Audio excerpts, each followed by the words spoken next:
the main benefits of it. You can see what you're getting in return. That is awesome. However, I think a lot of people take that data and they get so excited. Well, I haven't had 10 sales after spending, $100, so we need to change this, we need to change that. Digital takes time, especially ads. A lot of digital is a slow burn.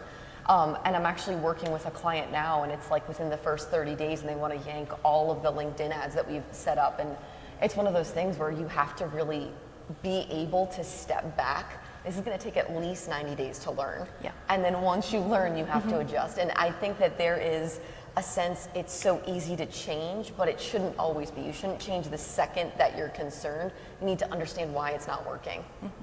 So things take time, and we've been chatting a lot about things that I think we would consider top of funnel, just putting a message out there on social, getting that initial demand gen going, or trying to generate those leads that we can then continue to market to. But how would we speak to some of the advantages of digital over traditional, or maybe traditional over digital, as we go down lower in the funnel? Once we've got that attention, once we've made that good content and made those decisions and made that ad spend or not, where do we go from there? Once we've got the attention, how do we go lower in the funnel? I would say you don't ever want to keep somebody on your social platforms alone, right? You've got to get them off of those platforms because they may not be around forever. The stuff that's going on right now with Twitter or Facebook and Threads and all these things, it's constantly changing.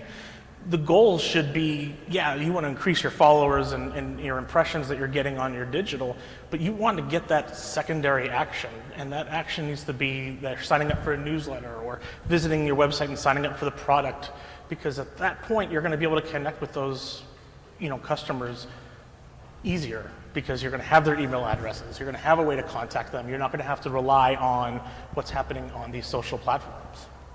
Yep. Yeah. Any further thoughts about that? I actually disagree with that. I think we do have a website, we do have a database of emails that every time we have a concert, we send it out. But however, social media is much more intimate. It's also, when you're using social media, you're speaking to an audience of, in our case, 10,000 people, sometimes more. It's much easier to, just have one message being to all, whereas if you go onto the email list, then you have to respond to emails, where it may take a lot more time to manage the audience base if that's done through email and website. Also, most of our customers are spending more time on their Instagram app and more time on their Facebook app, more so than on websites. So maybe it's because our customers are different. Our customers much more on their phones and on computers. Yeah. I think too, when we're talking about getting people from knowing us and understanding us, I think a lot of the basic premise of marketing is that people buy from people, period, and then people that they know, like, and trust. So knowing about you is that whole kind of super top of funnel, like advertising, social media, all of that. But I think it's really getting creative and trying to better fine tune. And again, the tactic is something that we can be creative and play with. But how do we get them to like us? How do we get them to trust us to make that ultimate action that we're asking for? And I always talk about this with customers, that we always forget about referrals. I don't know, so I have a service-based marketing practice, and my business is entirely built on referrals. And I've done the whole marketing funnel and sign people up for ads and emails and all of that, but ultimately nothing really resonates with people more than someone saying, I worked with Sunny and this is what happened. Yeah. That ultimate success story is there, just like for your business as well, when people have that experience. Having that referral, I think, is so important and so undervalued when we talk about any marketing tactic. I think you're right. I think even before we merged into the digital age, everyone knew that word of mouth is so powerful. That has long been accepted as the cheapest and possibly the best way to promote yourself. And with digital, we have an opportunity to leverage that through referrals that we actually encourage. Do you do any video testimonials or anything like that? Yeah, I always ask my customers at the end of kind of working together if they are willing and able, even just to do iPhone video testimonials. Yeah. Because I think people fall into this it needs to be super professional, and it does and it doesn't. It depends on who your audience is and who you're speaking to. But if you look at a lot of modern marketing and advertising that is leveraging customer testimonials, not all of it is super spiffy. Not all of it is super scrubbed and cleaned up. And it's authentic, especially the ones that are being leveraged on social media. Yeah. It's really authentic. And I think people just want to understand someone else has gone through the same experience and it's great. And that makes me more likely to want to try that. It's why people read Google reviews. It's why user-generated content is so popular. It's why at the end of the day, people will trust that over any brand that you build, right? I think so. And in fact, if it's less polished, it might even be more trustworthy. Yeah, It looks absolutely more true. authentic. Right. And I think that's one of the positive aspects of social media, as long as it doesn't get too contentious. It is a two-way conversation. It is me talking to my friends and seeing what they have, or me talking to my customers, and they get to talk to me. It's not a one-way push. So I get a little discouraged sometimes when, and besides just the general annoyance of when you see these ads that pop up in your feed that may or may not be relevant to you, I also feel a little sad that that's what social media has come to. It's not social anymore. Social means you get to interact. So I do think there's that authenticity. In our business, which is more B2B, and it is high tech, we do a lot of case studies, and we are very conscious to seek those out. We hold hands throughout the sales process, which is quite long for us. We have a typical 18-month sales cycle. And then once the sale is made, we follow through with the customer. People from my team will follow through. If the customer is attending a trade show where we are, we'll invite them on our booth to do an interview kind of like this, so they get to feel like they're industry experts. We hold them up. We have it recorded while we're there, and then our video editor will cut it into something that is neatly packaged, and we can put that out on our socials, we can put that on our website.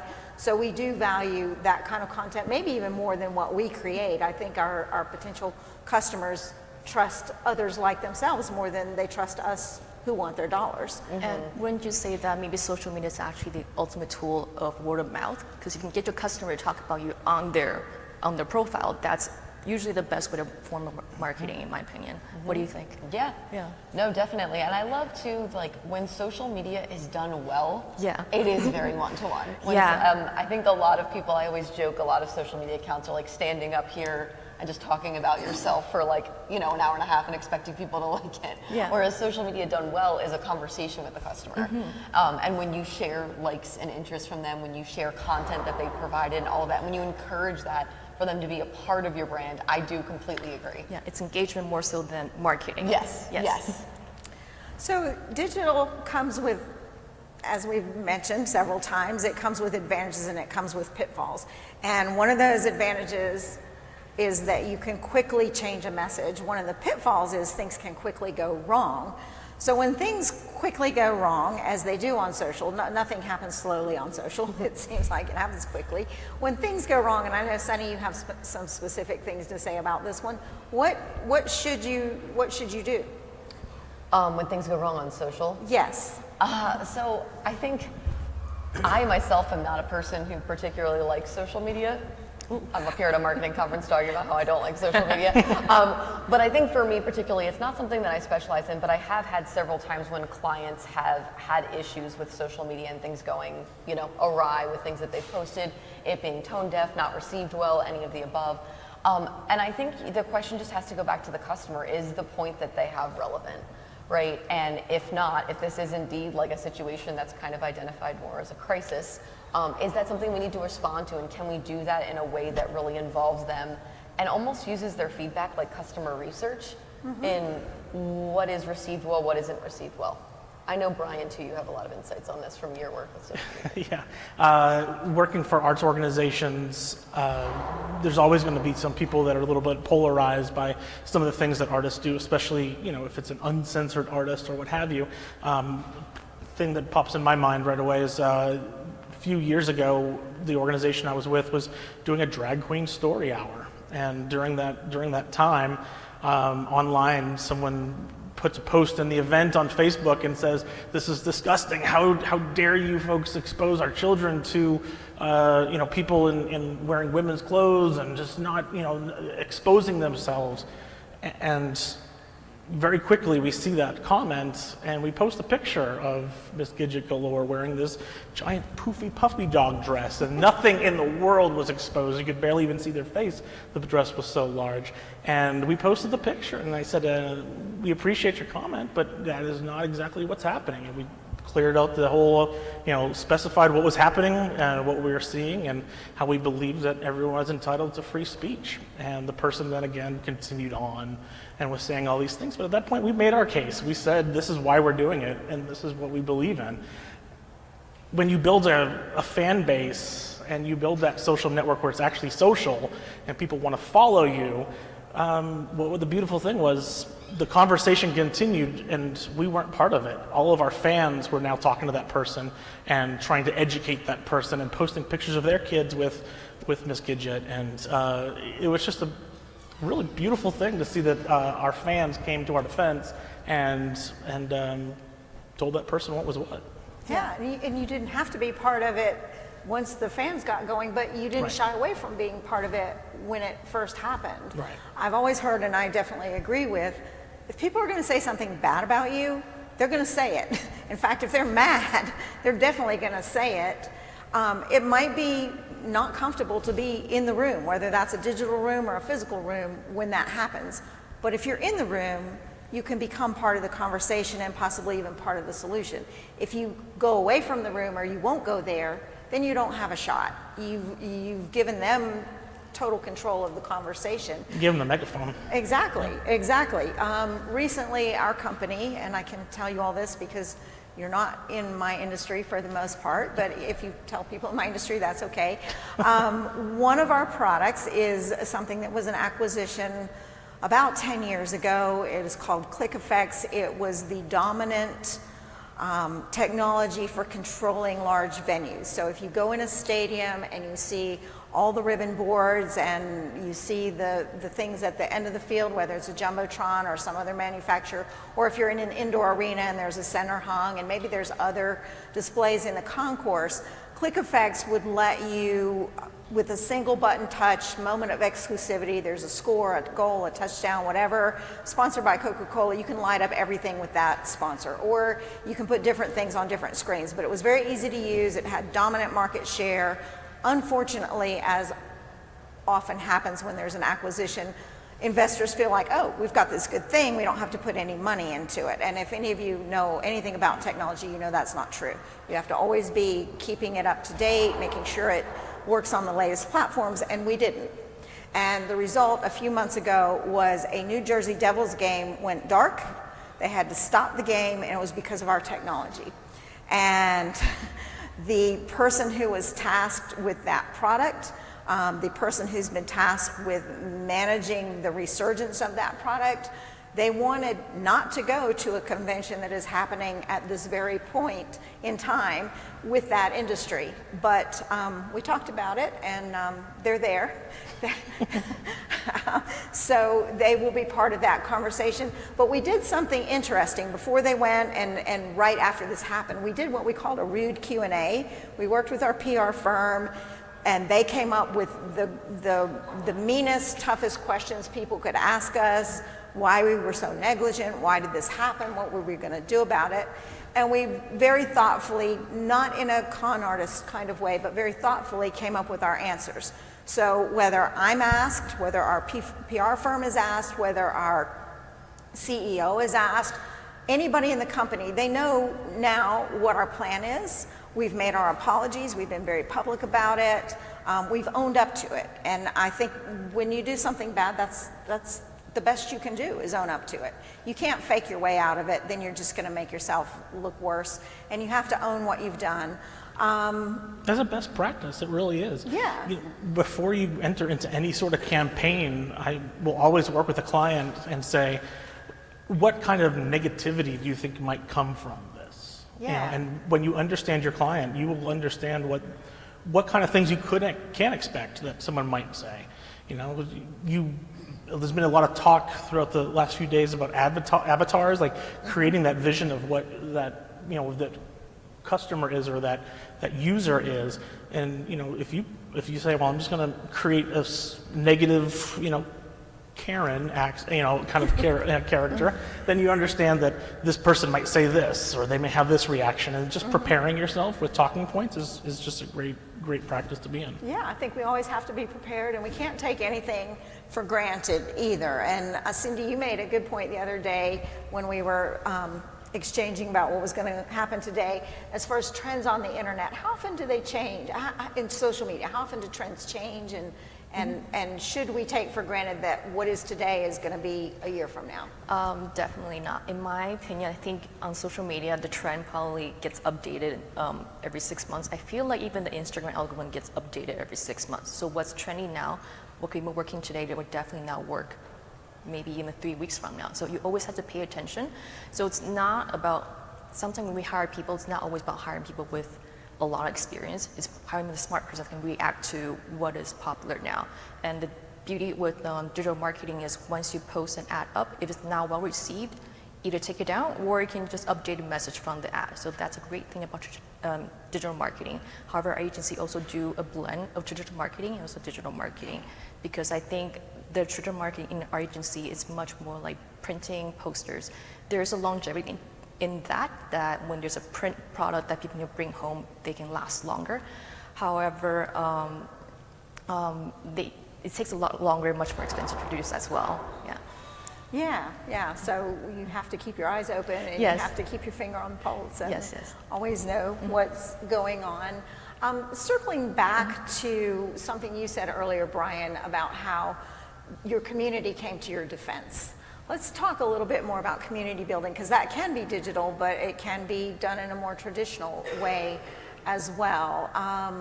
How would anybody like to go first about building a community?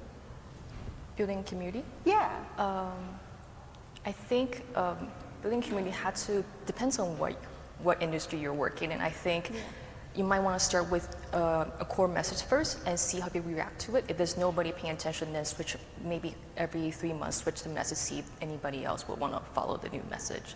That's what I would say. Yeah, I think community building is sometimes that's where we stay on digital at our company, but sometimes it's where we jump back into more traditional. We do have community groups. We do have a CEO roundtable of our key customers. We do have black belts who have achieved a certain level of certification on our technology, and they meet monthly. They give us feedback. They do beta testing. They get first access to things.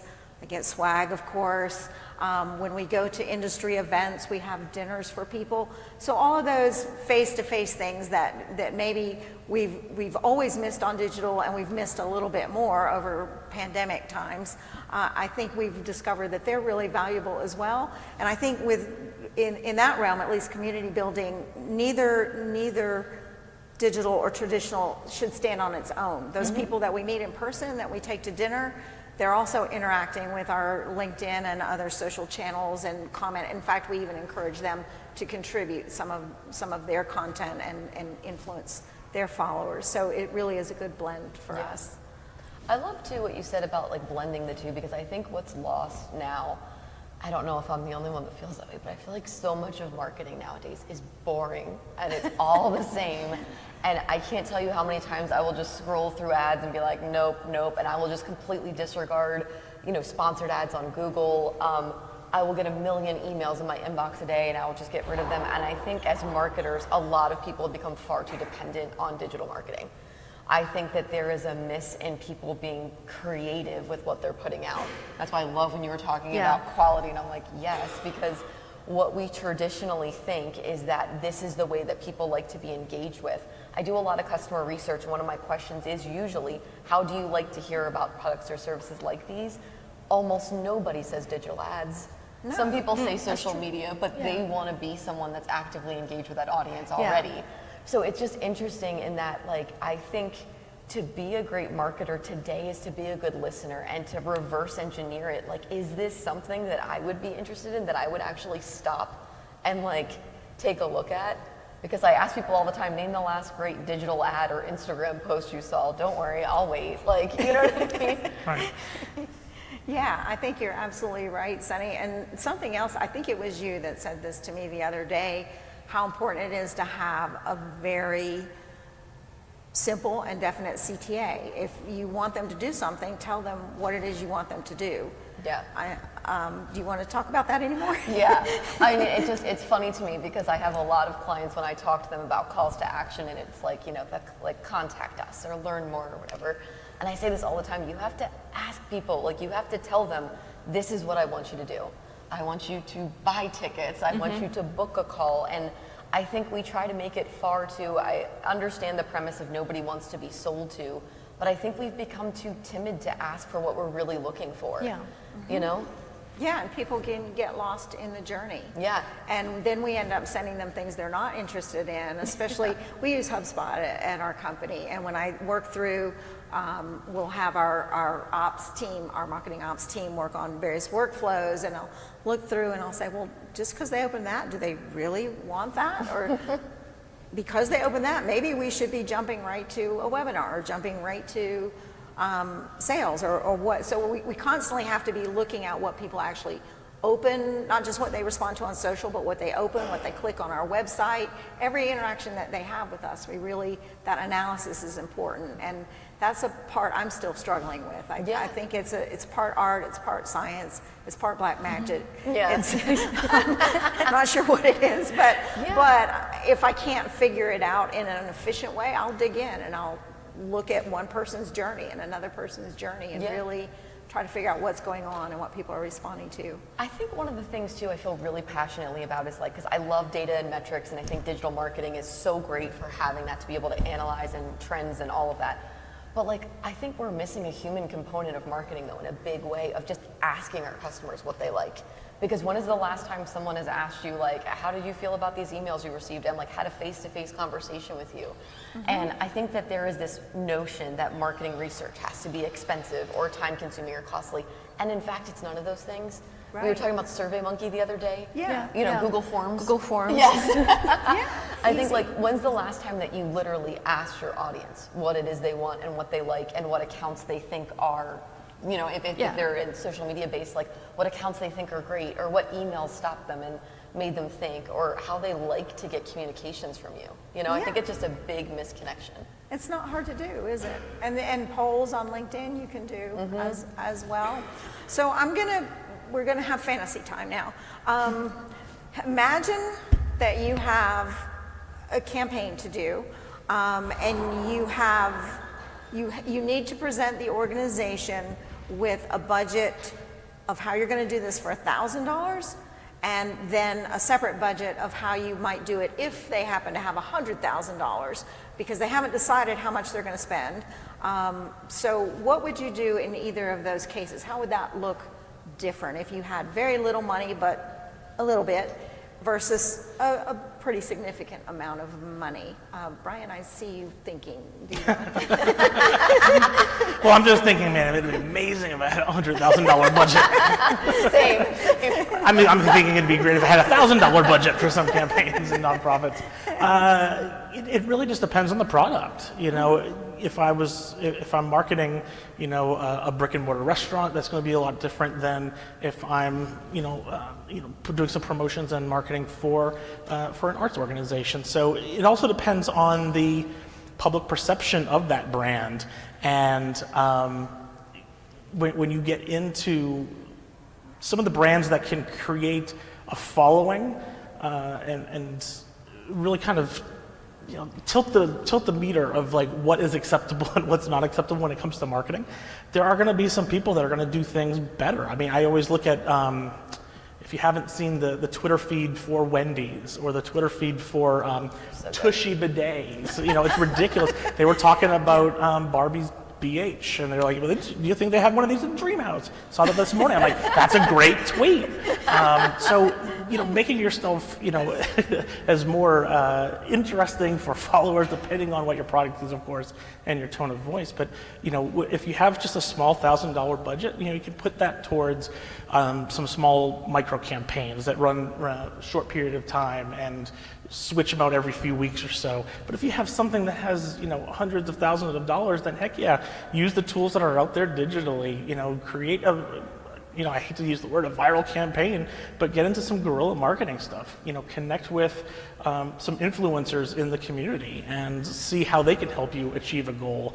Make it some big public displays, or the world of flash mobs are still around a little bit. Putting these kind of things together to draw some attention to the brand. The sky could be the limit. Just try to think outside the box as much as you can.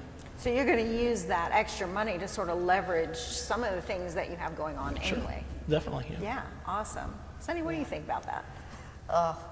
For some reason, that if I had $1 million song, it just keeps replaying in my head right now. But so for me, on the lower end of budget, which is often what we're faced with as marketers, right?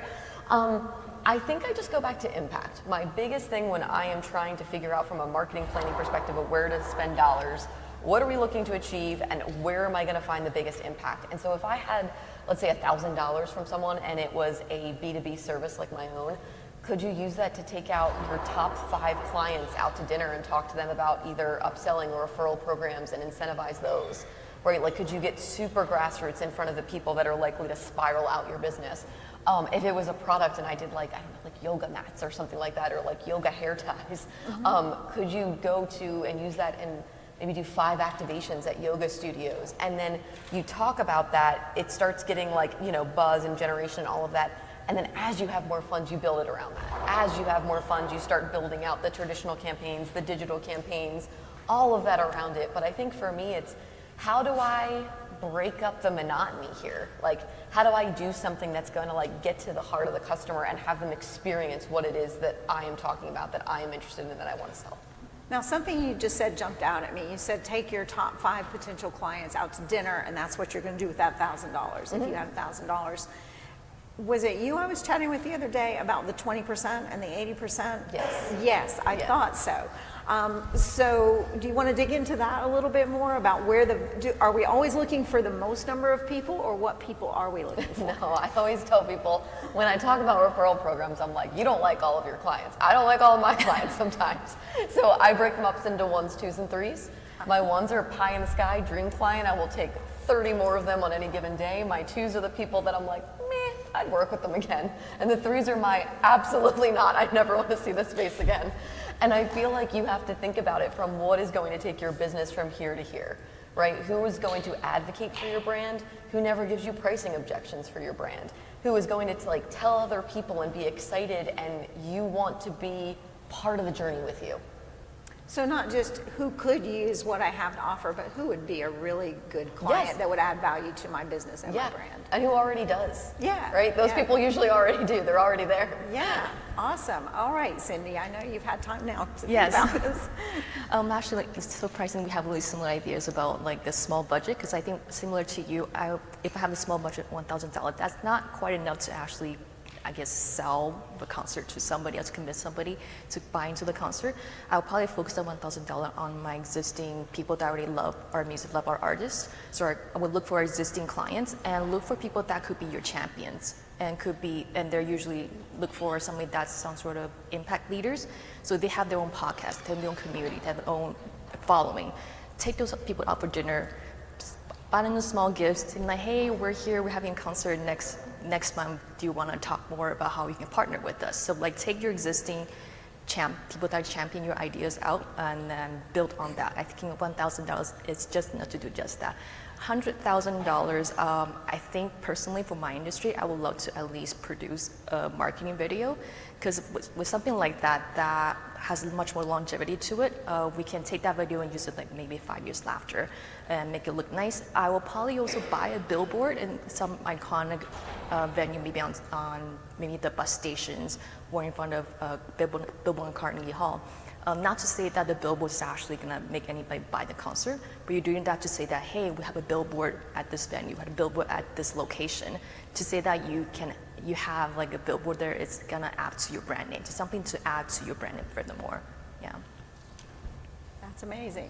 That's all kinds of good ideas going on here. And I've been thinking now, I guess it's my turn to answer. In the industry that I'm in is B2B, and so I'm going to imagine that I'm launching a new product that will be useful to my existing customers. It's a technology product, and I only have $1,000, so I guess if I'm going to strictly stay within those in that lane, I have no team either. I have no staff that I'm paying in this scenario. So what am I going to do with that $1,000? First, I would go back to maybe how we started this conversation. Beyond traditional or digital, which is all just tools, the foundation is, what are you going to say? And in my case, that is, what is our product about? How is it better than our competitors? How can our potential customers use it? What is it going to solve for them? So I would make sure I did that. So far, no money except for my own time. I'm going to do my homework. I'm going to research. I'm going to download other people's stuff and try it. I'm going to see how far I can get with that. Then I'm going to craft my key selling points. From that, I'm not going to craft a whole bunch of them. There's going to be between 3 and 5 of them, and I'm going to build each of those out, and whether it's for my own benefit or a potential chat with a potential buyer, I'm going to put all of that in a deck where it's very clear to me, and probably put it somewhere on our website as well. And then, so that I have something stunning to put on digital, not paid, I think I'm going to probably go on Upwork, and I'm going to seek out an animator or a video specialist, and I'm going to see if I can't get a good video made that introduces that product, get it made cheaply. I'm going to look at various people's samples. I'm going to see who aligns with our brand. I'm going to chat with them. Very often you can get somebody who's trying to establish their portfolio and will work maybe a little bit more cheaply than someone who's more established. So I'm going to get a very short video made, and then if I have any money left over, I might boost my social posts a little bit, but I'm not going to do a huge paid budget. And then I'm going to follow up with an email campaign based on any leads I get from that. And many of my social posts would have a CTA that would lead directly to a form that would give me permission to email them. So I'm going to leverage that. And I think that's the route I would go. If I had $100,000, the first thing I would say to myself is, what are you not going to spend this on?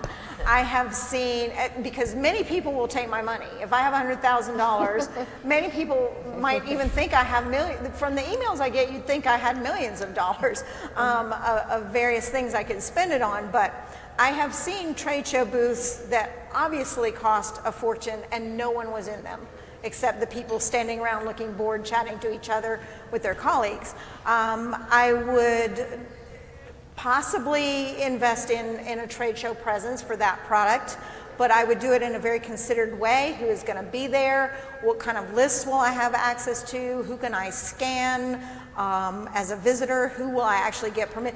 Who is going to be there who would actually be a buyer? Or should I do maybe a road show? Should I go on the road and say I'm going to visit this TV station here and this venue here and this one here, or this university that has a broadcast journalism department, and I want to show you what I've got and take you out to dinner? Would I invest it that way? So I would think very carefully about who I was trying to reach, what their potential was for buying that 20%, what the message they needed to hear was, and what the best way, and I would try to shut out all the noise. It's very easy to spend $100,000, but not always very beneficial. In my industry, I would do press releases free to trade publications. I wouldn't spend any paid media, even print media.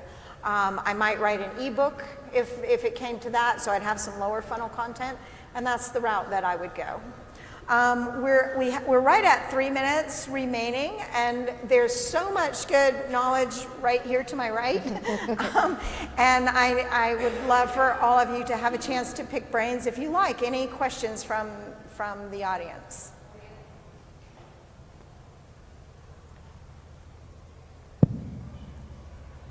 Thank you. Great panel. My question is on Web3 and digital marketing. I'd love to hear your insights on how are you updating your strategies based on Web3. Webley? That's an excellent question. So essentially, we all know that this is coming. I mean, a lot of what we've talked about, even at this conference, is surrounding like AI and chatbots and all of that. And, you know, even now we're talking about the metaverse and what's coming next. I think it's one of those things that keeps me up at night as a marketer of what am I going to do about this? And the best I can say is that we all kind of adapt and change and move in the direction of what's happening technology-wise regardless. So I've stopped putting the pressure on myself of I have to figure everything out, because I think there's going to be a natural progression of that to help understand that. I'm sorry if that doesn't answer your question. No. A good answer. Any other, yes, question? What do you think is the most cost-effective digital platform to advertise on, and why? Depends on the product. It does. Yeah, is it a B2B product, a B2C, is it? E-commerce to consumer? If depending on how cool the product is, I think is one of the things that I have to kind of pick your brain about, because like TikTok and Instagram can be great, like Snapchat can too, right? But if it's like, I don't know, like a belt buckle or something like that, then it might be a little bit more challenging. Do you know what I mean? It also depends on the demographic you're targeting too. Like Facebook's a bit older than Instagram, and then TikTok's the really young, hip Gen Z. Is that what they're called? Yeah. So it depends on the demographic as well. Yeah. Any more questions? There's a question.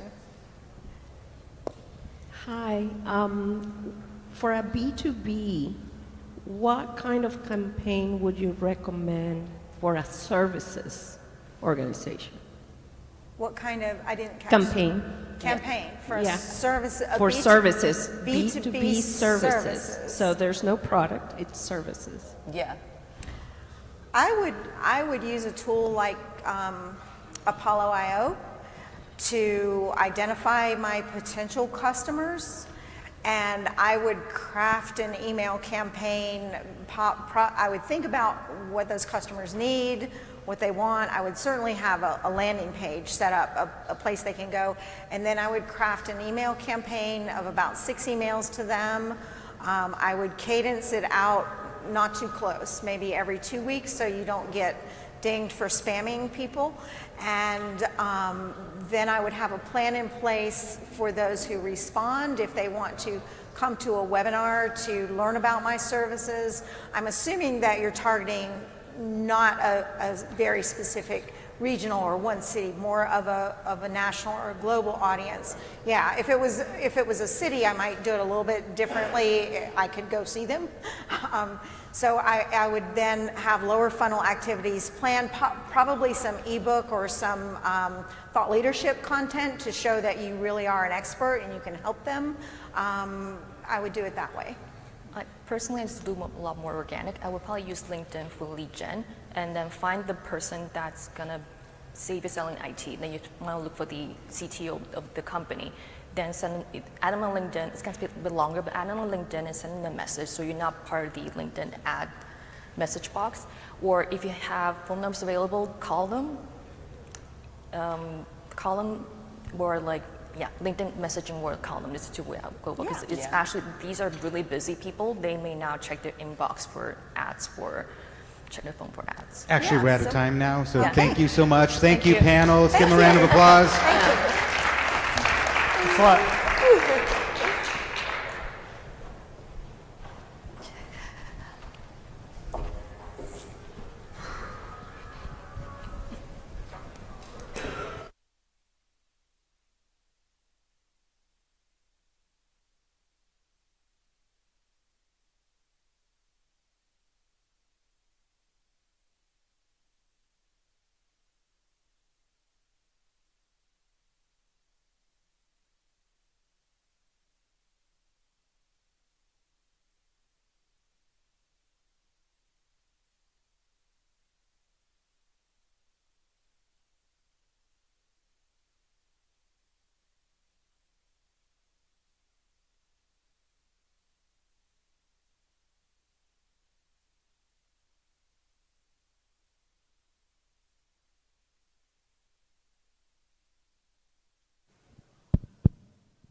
All right. Thank you again, guys, for those amazing insights from our last panelists.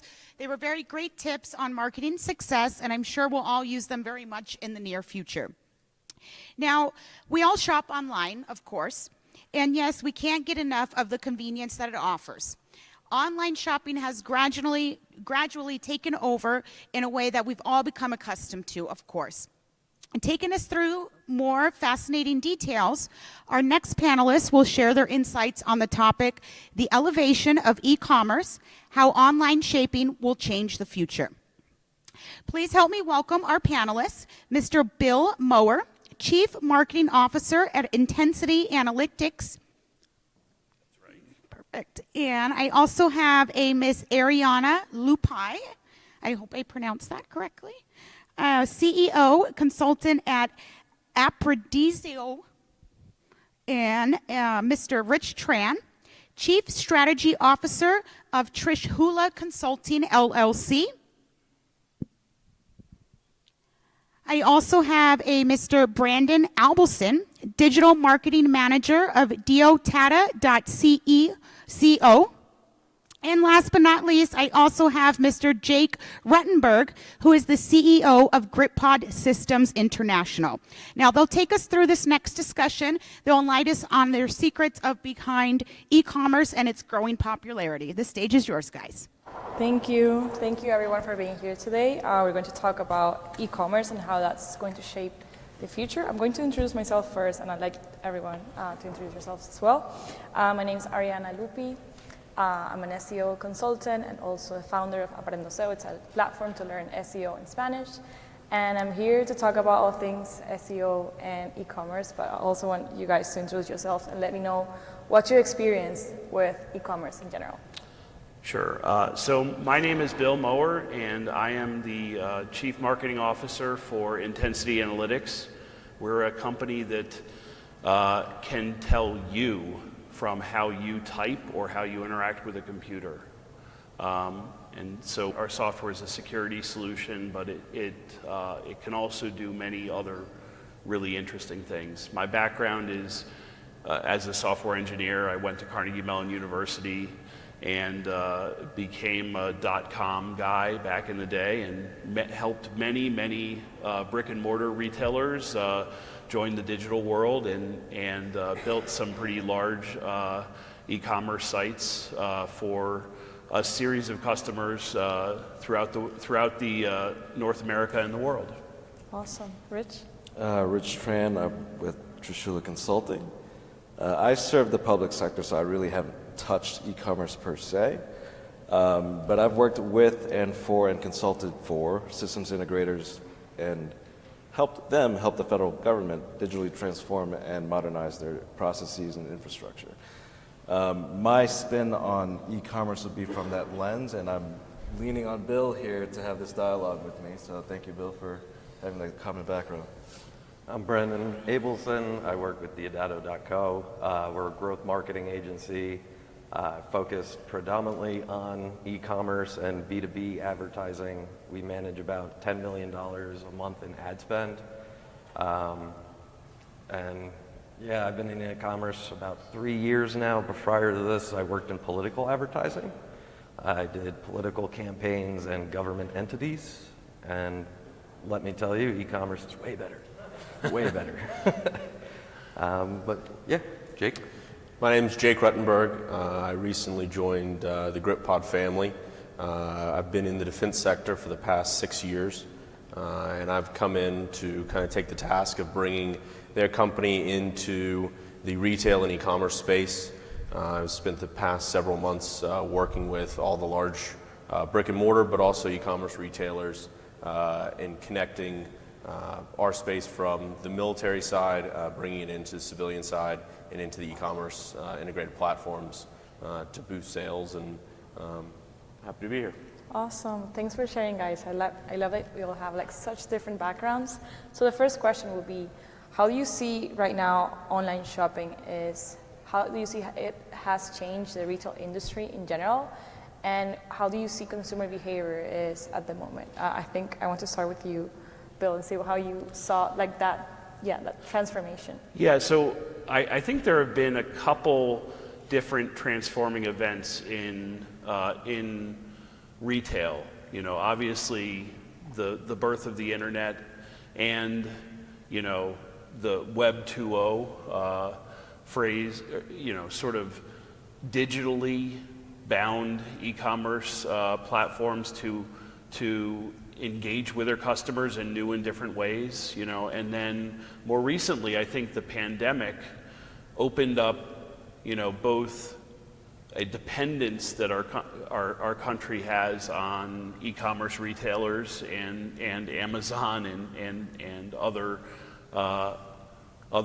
entities like that, but also restructured the relationship with the customers, you know. And so, you know, we used to call it bricks and clicks, you know, but really, you know, there are opportunities for the best of both worlds, you know, and retail, you know, e-tailers like Amazon are even becoming retailers with their Amazon Fresh in the grocery store, and they're redefining the rules there. You just walk out, you know, in the same way that you walk out of, you know, any of these hotel rooms with the mini bar, you know, and you get to pay $10 for a bottle of water.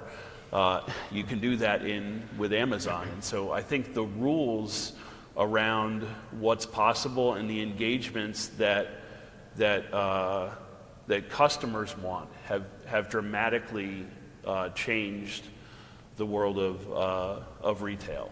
100%. I think the pandemic definitely made everyone like change and adapt. Like it forced brick and mortar stores specifically to either have an online presence whatsoever, either like pickup or something similar, and also, for example, food deliveries. You know, all of these brick and mortars did that as well. But yeah, definitely, like it's before and after for e-commerce. After that, I want to know what you guys think about, you know, how it's changed. So, I think we're in this kind of weird spot where we're coming out of the pandemic, where everybody was shopping online. That's where we were all forced to. But now we're coming back. We can go out. We can go to stores. But that level of ease and convenience is just going to be amplified with where we're going. So with VR and the ability to try things on from your house, Warby Parker does it where you can try your glasses on from your cell phone. You don't have to go to the store.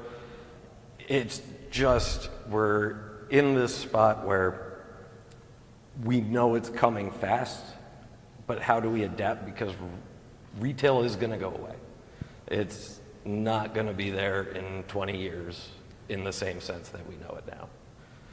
And it just drives more for us as marketers to focus on that personalization for the user. So, go ahead. To that point, right, I think Bill said bricks and clicks. I like to say clicks and data. And every click gives you data about your consumer, about your market, about your demographics, right? And with all of that data, you can personalize every experience, whether it be online or in the store, with digital transformation, with digital augmentation in the store, right? You could have a digital experience in a store with personal catering, glass of wine. Absolutely, and that goes back to the platforms having that same data. Evolution. So we can look at it and say, hey, you're not just being targeted because you're in this demographic. You're being targeted because you've purchased this, this, and this, and we know you're going to also purchase this, and you have a higher intent. So data is pretty much going to control how we do everything going forward. For sure. On that topic, I was going to ask about targeting, since, you know, it's so different. The way we target, it can be different the way we target consumers on retail stores. You know, it's physical presence. Sometimes people just walk by and see it. But when we talk about e-commerce or online, there's so many more opportunities to get people's attention and to let people know, you know, that we're here, that we're selling something. So how do you think we could manage? Or how's the best way to target consumers for e-commerce, or how do you think that's different? And on that, I want to talk also about attribution, since there's so many like marketing touch points on e-commerce nowadays. What do you think? Yeah, so I think that there are new ways of targeting customers that didn't exist before. You know, the cameras that are making sure that people aren't stealing product are also helping customers serve people who are looking for something and not able to find it. And so I'll tell an interesting story. You know, I live in the Washington D.C. area, and Gordon Peterson was an anchor on one of the networks there, and he ran a show called Inside Washington that was all political talking heads. And I ran into him in Costco in Arlington, and he's in the adult diaper section of Costco, and I was about to go up and talk to him, but he was really looking at the product in a way that made me uncomfortable to reach up and talk to him. And but I kept watching him because it was close up to the cashiers, and I was in line. And eventually, he found somebody at Costco, which is hard. Which is hard, yes. He, you know, his celebrity status might have had a little bit of help in him doing that. But what he was looking for is diapers for babies, and they brought him to the diapers for babies section. And I said, "Oh, this can be a great story that I can tell someday, in, you know, maybe in a conference." And today, those sorts of eye in the sky behavioral things are things that physical retailers can do, you know. And the amount of places in stores where I see QR codes to see videos about the product that can merchandise it in ways that were unthinkably, you know, complex 10 years ago. You know, everyone walks in to a retailer with a different expectation right now. You know, our grocery stores, you know, there's Peapod by Giant, other ways in which you can order, you know, your groceries and have somebody shop for you. You know, for a segment of the population, that's great. I wouldn't want anyone touching my produce in any way. I want to make sure that I'm picking out the biggest pepper I can for the. If peppers are sold each, I want to make sure I'm getting the biggest and best and freshest thing in the world. I wouldn't do that, but I understand how, you know, a mom or a busy dad might want to trade off that pushing the grocery cart idea, and they might trade it off, you know, to the other point you made, to somebody to deliver it even to your house. And so I think we have a lot of opportunities for doing things very differently, and you know, we're just rewriting what had been slow-moving rules at an insanely high pace right now. Yeah, I think that's definitely something that's depends on person. You know, I love people getting. I love ordering Amazon Fresh and getting my groceries. So Bill, let me ask you a question, just to piggyback off of that topic, right? You're speaking of specificity, right, of your product that you're choosing. So with the emergence of generative AI and this technology, and I'm just kind of brainstorming too and shooting out loud, do you think that one day this technology could be integrated into the e-commerce process such that, hey, I want X size of pepper at Y quantity, boom, ship it to you? I think so. I mean, I think that there are certain attributes of suggesting other items, you know, unconventional. You know, everyone knows in the summer when you're going to buy the marshmallows, you also want the graham crackers and the Hershey bars close to it. And I was speaking this morning on the topic of customer retention, and you know, one of the things were, what if you combine all of these different AI algorithms, right? You've got your customer segmentation and your product recommendation, and all of a sudden you have a generative AI engine on the back end feeding input to the consumer, right? And so the AIs are teaching the AIs themselves, helping the consumer. And that's beneficial for the consumer right there because you're personalizing the experience for the customer. You're making a better user experience. And we do that by looking at purchasing habits, behavioral aspects, contextual targeting. And I think right now, if you look across the platforms on how we're able to target, we're not where we were even 3 years ago. Platforms like Facebook, Apple, Google, they're all pushing for automation. Google wants you to use Performance Max. Facebook wants to just remove any behavioral targeting that you can each day. They're rolling something else back. And what they're doing is they're looking at you and saying, oh, put your faith into us. We know our consumer. When in reality, they're really pushing to make the big dollars. So where we come in, and it's going to take things like AI, and we heard yesterday speaking about chatbots and being able to be that voice of the brand. That's really where we're heading in terms of targeting, is leaning on some of these other instrumentations like AI to get that result. Well, and then using that to make a brand in of itself, right? The personality behind the AI, you're going to need that, right? Because otherwise consumers aren't going to relate to it. Absolutely, and we will run into those ethical questions like we did yesterday in terms of, well, if you're creating a persona through AI, is it really a person? Well, what is a person? It could be biased as well. I think there's a lot of room for it to be super biased if you're targeting through AI instead of real people. I want to ask Brandon how can you target, like how are the ways you target people through e-commerce? So right now we still optimize and use everything in our tool belt. So as long as behavioral interest groups are available on Facebook and Google, we're going to use them. My opinion, your personal data is going to give you more insights and give you a greater ability to increase your conversion rate than any interest group's going to be.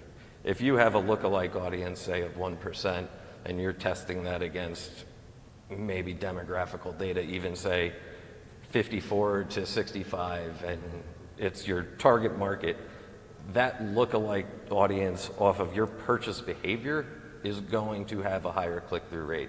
You're going to see a better long-term value from your customer that you acquire through that. So it's that, and then on Google, when we look at it, you want to really move to the contextual targeting. So question for you. When you go down that rabbit hole, right, and attribution and demographics, I mean, there's so many variances and nuances, right? One age group of 50 to 64 is totally different from another in a different region in America, right? So what are the kinds of correlations that you're looking at when you're going through this? What'd you say, attribution? Attribution, targeting. Mm-hmm. So that's really understanding your funnel. So it's looking at that deeper attribution of the actual conversion. What are the touch points that it take to get to that actual conversion? And then how do I piece that together to understand which demographic out of that subset it is? So how do we look at the data that we pulled in? And clustering. We're building that persona, and then we're building cohorts out of that persona.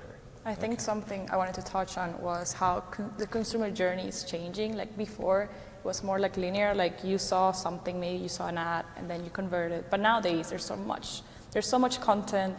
There's so much, like so many review sites, like blogs.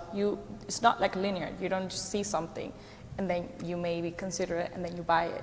There's more like back and forth, and the life cycle is so different. So especially in SEO, you might search for a specific keyword, but we usually see that some of the keywords are not necessarily like 100% ready to buy. There's tons of keywords that have high intent, but they're not ready to buy yet, like reviews, best of, etc. So I think that's super challenging for marketers right now to understand, okay, where did this conversion actually came from? Like last click attribution came from SEO, but maybe they saw something on social media first, or maybe they saw a YouTube video first. So that like attribution is getting more challenging by the day. How do you think that we could help fix that? Yeah, I think that the trick to all of this is, you know, instead of being able to say definitively, this is what caused this, I think we've got to have degrees of influence, you know, and we've got to start measuring people into whatever, you know, demographic or persona bundle they fall into, you know, and there are lots of ways that marketers can get to people. I think we need to talk more about what the buying journey is for different products, you know, and you know, an easy one to talk about is, you know, 20 or 30 years ago, people used to go to the car dealer in their hometown where their last car was bought. They'd go, if they were a Ford family, they'd go to the Ford dealer. If they were a Chevy family, they'd go to the Chevy dealer. And, you know, consumer behavior and the information richness, you know, Consumer Reports and other sites drove, you know, I don't know when the last time each of you guys bought a car was, but I personally went to the dealer that had the exact car and exact color with the exact features I wanted, you know. Just to build off of that, I think in terms when we're looking at attribution, looking at that deeper funnel of the fact that it is omni-channel. You are seeing it online, you're seeing it on TV, and then you're going to the dealership already knowing what it is that you want in that vehicle. You're not showing up and saying, well, what features does this car have? You know what features the car has. You've seen it all, and you've already been programmed to understand that. So understanding that funnel and your attribution to which one of those channels is actually getting the point across that you want to go to that dealership and buy that car. Well, and I think that leads into a perfect part where, you know, the car buying experience has never been the most incredible thing. You come into a lot, there's some cheesy salesman typically that's trying to hook you on something, whether you really need it or don't. If you take that and look at more e-commerce driven stuff like luxury products such as an Apple computer, you know, the experience buying an Apple computer in the store is so incredible now.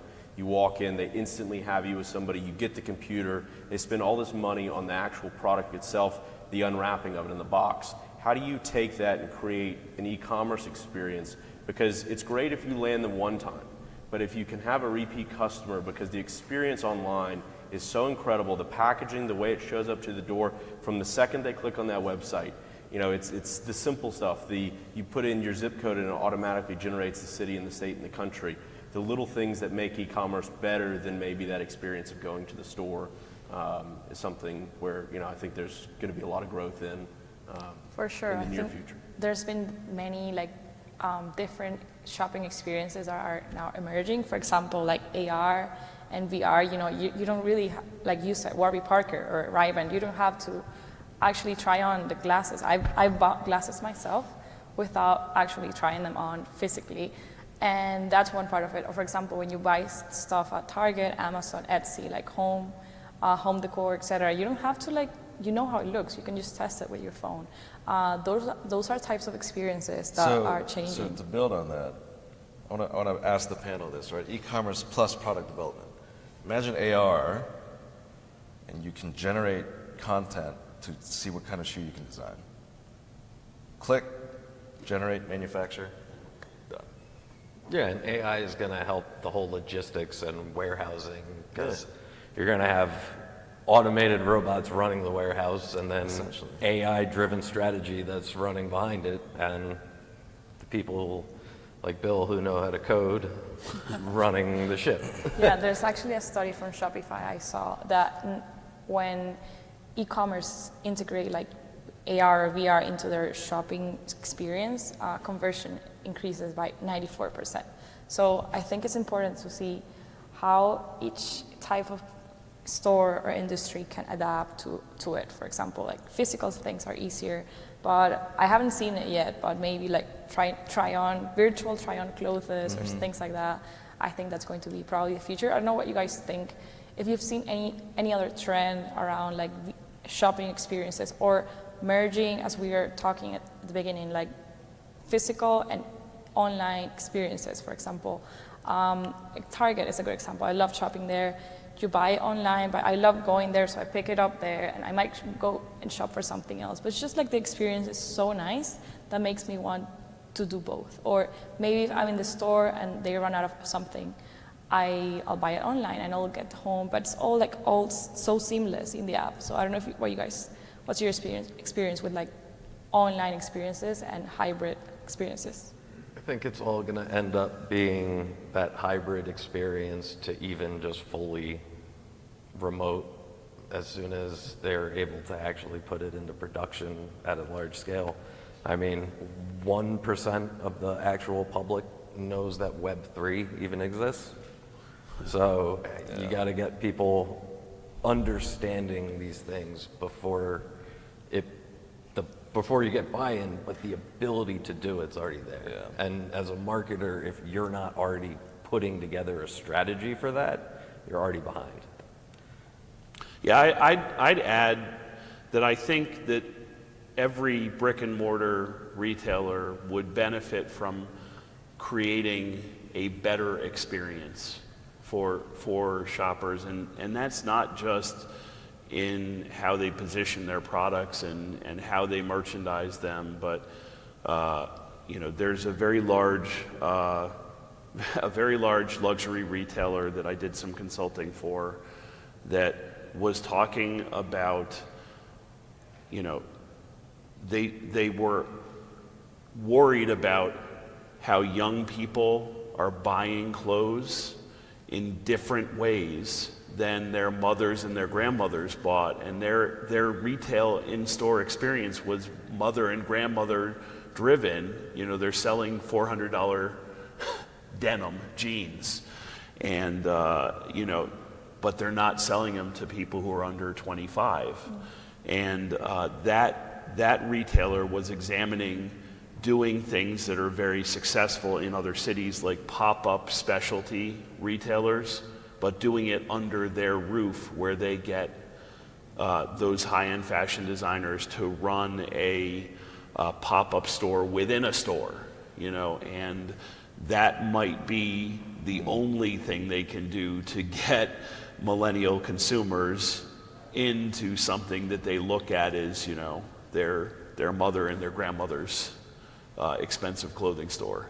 And I'd say the best way that company would go about getting those consumers is starting that digital process. Yeah. And you're gonna find them on Facebook, you're gonna find them on non-brand search on Google, and then it's really on you as a marketer, as a company, to nurture that lead, because nothing substantial is going to come day of. It's always going to be multiple touch points to that actual conversion. Also, I think we have a responsibility as marketers to work directly with the product teams, because it's not, our job is not up to the point when they make purchase. It's also, how's the overall experience. So if you buy something, you're getting, how's the checkout process, which payment options we have. There has to be, make it easy for them and a good experience so they come back again. So for example, post-purchase emails, SMS, or where's my package, or where can I find it? That process also either helps or makes it impossible and makes people not want to go back to that experience. So I think there's tons of ways that we can improve the post-purchase process, but I don't know what you guys, have you seen anything? I like getting emails, makes me feel safe when I know that I can track what I bought, especially if it's high ticket. the whole digital transformation pipeline, right? You've got your IoT, your AR, VR platform, your e-commerce tracking, your data, all that, right? Data analytics, and potentially additive manufacturing. Yeah. Right? So, theoretically, all these technologies can weave in together and create value added into the supply chain. It's just how much money you want to throw down. Yeah, I think that's the thing about important. Digital. It comes with a price. These platforms, and it has leveled the playing field for so many people, and small retailers can compete and get their product out there. You no longer are held to a mom and pop shop in your neighborhood. You can buy stuff from Europe if you want. at the click of a button. So With zero overhead. Exactly, and it's available, but at the end of the day on these platforms, and anybody you talk to from these platforms, it's about how much money you're putting into it where you're going to see return. And especially as you get more to this automated process of the platforms being the ones doing the targeting, it's going to take more money to play that game. I think then ultimately when you receive or or send out the products, it's also important to get, you're competing with so many people nowadays that you have to, the whole experience has to be amazing from the beginning, once you land into a page or the website, up to when you receive and open the package. You've seen like so many like, what do you call it when you open up a package and you record it? Unboxing. Unboxing. So unboxing videos. And it's like just makes a reference on how important it is to have a good experience even when you get the package. Amazon doesn't have to do it, they just throw your stuff in a huge box. But everyone else, I've seen so many online stores that they just have such a nice experience, and there's so many videos generated from the experience itself that makes people want to buy them. So I think that's also, how, when you ultimately get the product, it's important to have a good experience there as well.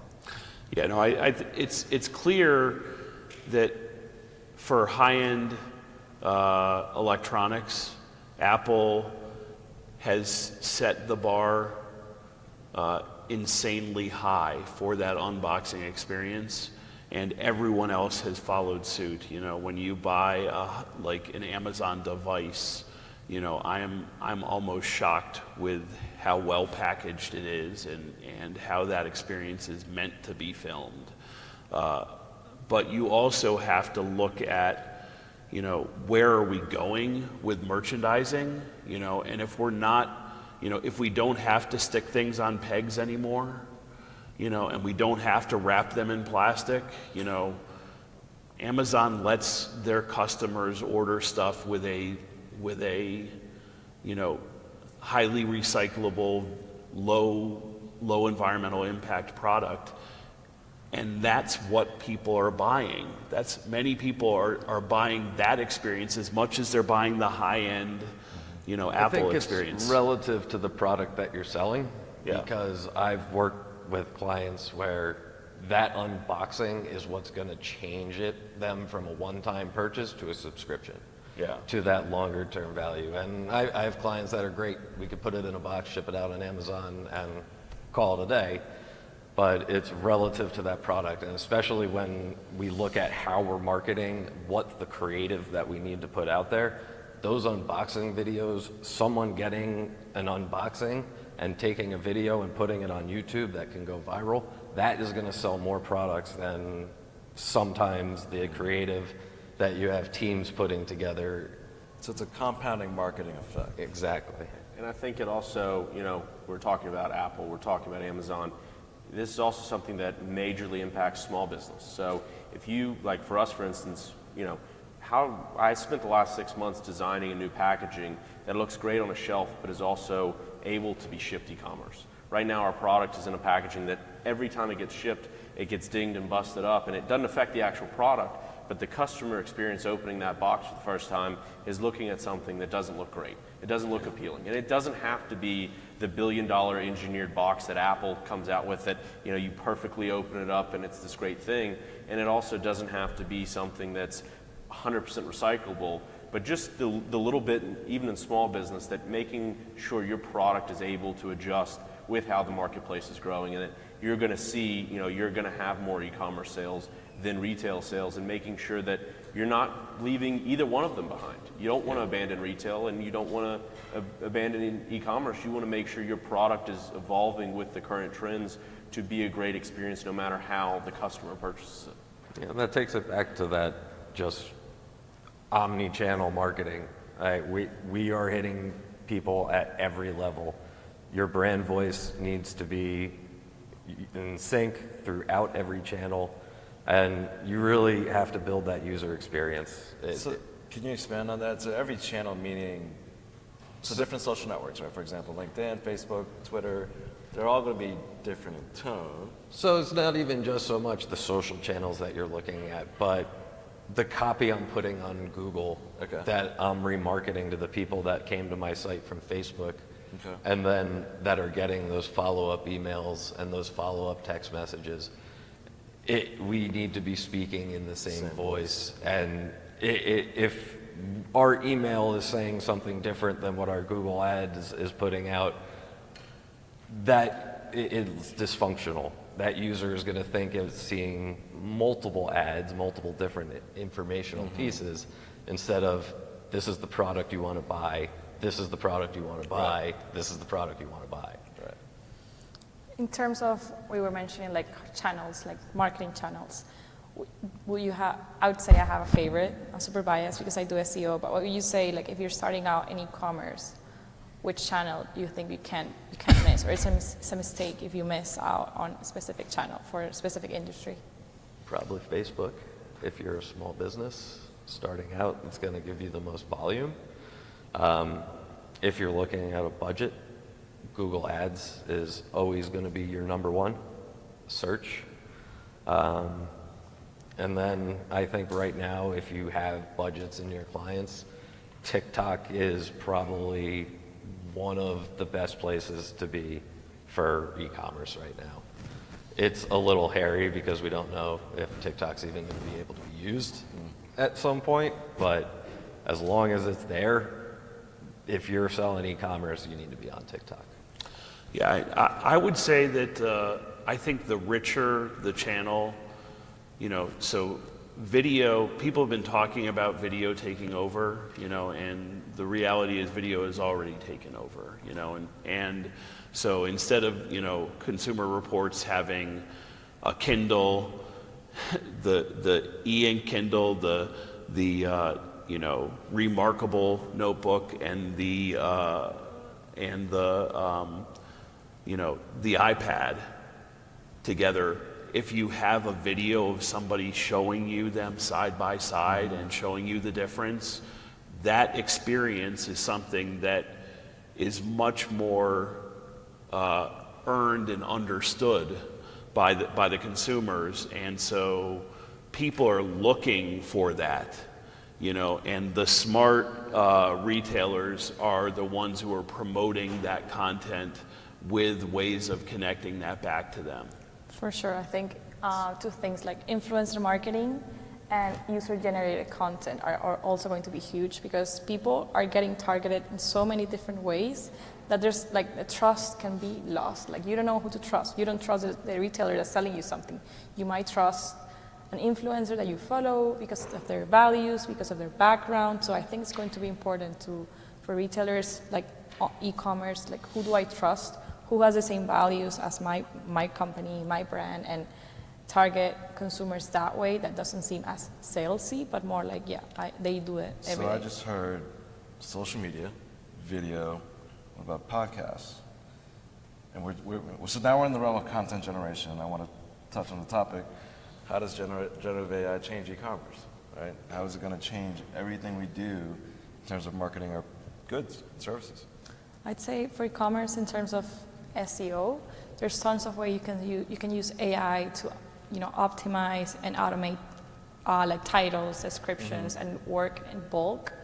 In that sense, like AI with SEO could be a good idea to start, or keyword research, etc. And I've seen generative AIs creating videos and photographs. Yeah, they can create videos, they can create decks. Yeah.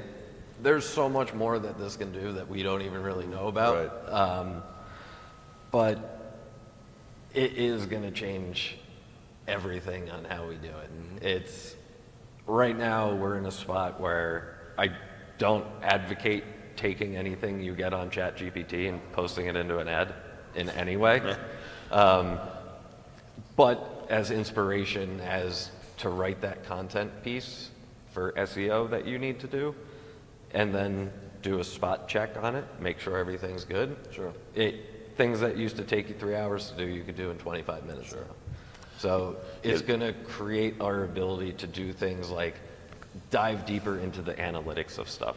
So I created that content piece. I now have 2.5 hours left.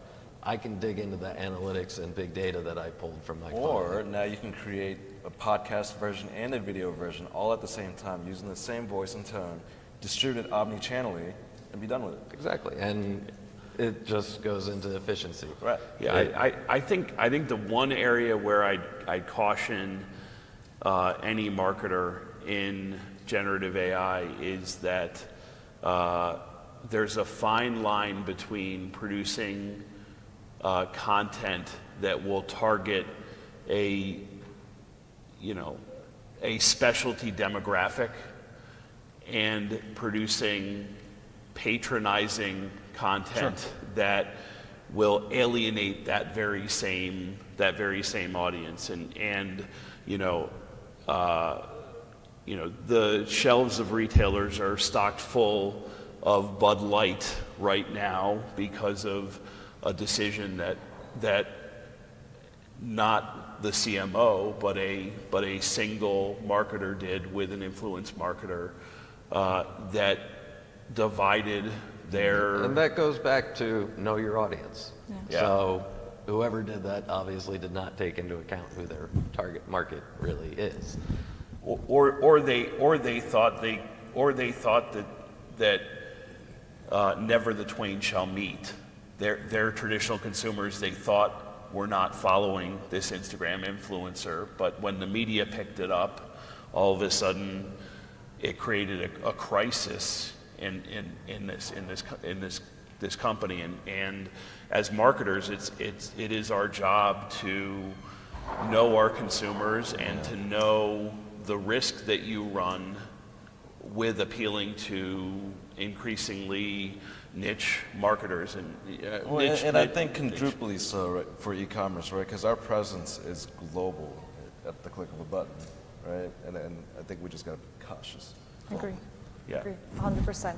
So many things we discussed today. I could talk for hours about this, but in general, I think for e-commerce, like the future is, knowing our customer and knowing where they buy, understanding like the life cycle and how they make decisions. It's not linear anymore. They have so many touch points, so we gotta be everywhere. And then AI is also like super important part of it. Influencer marketing and user-generated content. Gotta be careful with it. It's important, but we gotta be careful. And then I want to open up the mic for questions. See anyone has any inside question for us, and I want to thank you guys for this. It's awesome. Do you think anyone's going to come for Amazon or be bigger than them within 10 years? If so.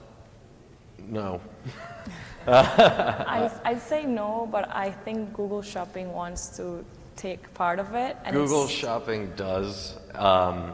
I still think I contest that Google Shopping would have if they kept Smart Shopping. They probably would have built a bigger base of users. But Amazon is pretty much built like Google. So how you advertise on Amazon is exactly how you would on Google in terms of search intent and user intent. But they're just, until there's regulation of some sort on these larger companies, they control the game, and they're going to continue. Facebook's going to continue to control it. Google's going to continue to control it, and there's not going to be regulation put on them. So we have to take that into account and put on ourselves what ethics and what morals are we going to put out there when using these platforms. But I don't foresee anybody taking an Amazon down. Yeah, I'm gonna take the opposite position on that. Because Barnes & Noble was a great bookseller, and they had a fantastic website, and they didn't see Amazon as a single threat to them. And the reality is, we don't know what we don't know yet, And I think the larger you are, the harder you can fall, and whether it's through regulation that may bring them down, and whether it's the antitrust regulation or whether it's just regulation to give everyone a fairer shot in this market. I think the stories that we hear about Amazon dominating diaper sales and driving driving other competitors out of that business are not going to reflect good on Amazon anymore, and we're not going to tolerate this. But you got to think about it from the perspective not just like, okay, Amazon's my competitor here. They're selling the same product I am. You're competing with Amazon on Google search, yes, on every single one of your ads. Anything you search that you want to buy, chances are Amazon's going to rank #1. And that's because they can outspend you at every level. And they will. So you're not just competing them for selling that product. You're competing with them for your CPCs, for your CPMs. They have control over things, and people who have money have control over this market more so than others. Well, and to play a little devil's advocate to that, obviously with technology, everything's sped up so much quicker.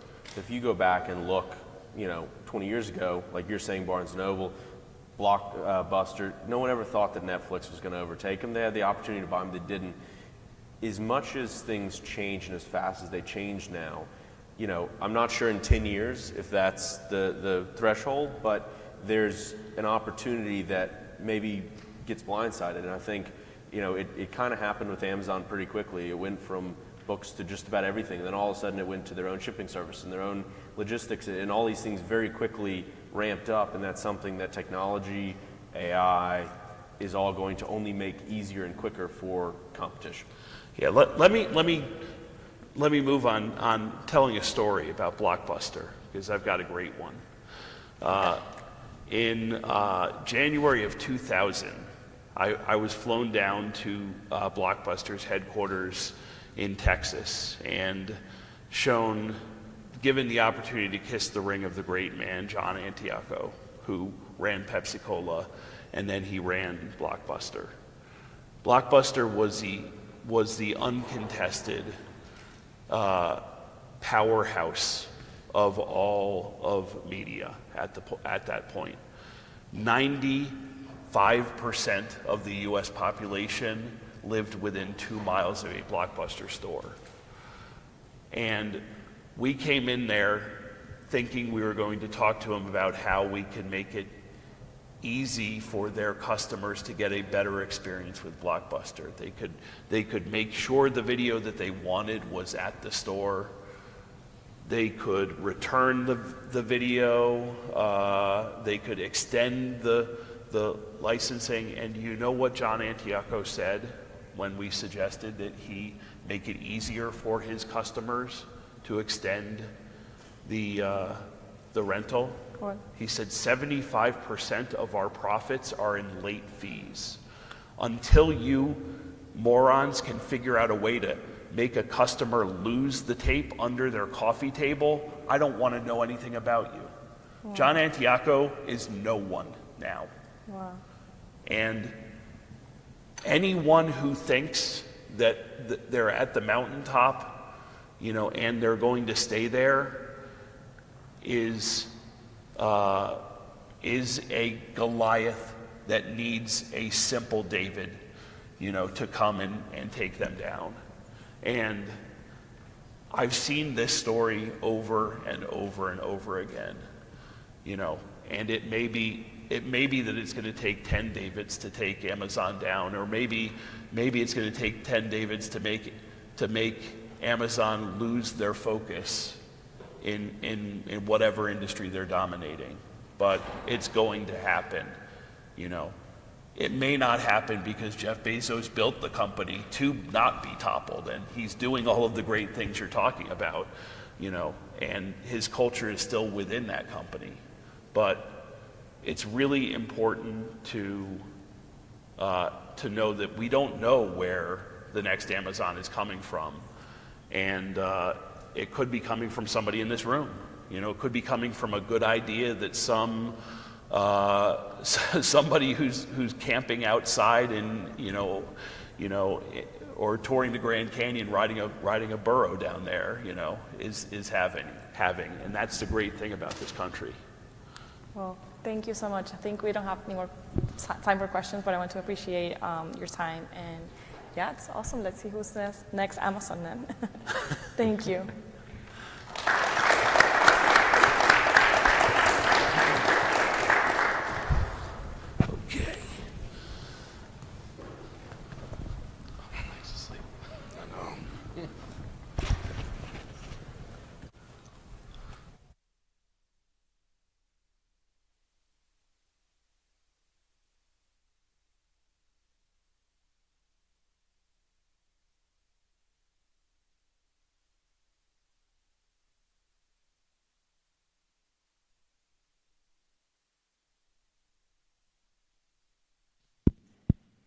Thank you again to our last panelist for that eye-opening discussion. Now, up next, we have another mind-blowing session for you. This fireside chat is bound to make you wonder about your current strategy to reach out to your audiences. Are you using digital tools and towering the edge of technology well enough? Well, let's find out what our speakers think about the transformed digital world, embracing new engagement standards. This panel, we will have Mr. Jonathan Cummings, Alliance Manager at Deloitte. I also have Mr. Brandon Abelson, who is the Digital Marketing Manager of Diodata.co. I also have Corinne Gergis, I believe, I hope I pronounced that right, who is the Director of Strategy at Curium Agency. Now, they will provide us with fascinating insights about the technology engagements. So please help me welcome a big round of applause to our next speakers.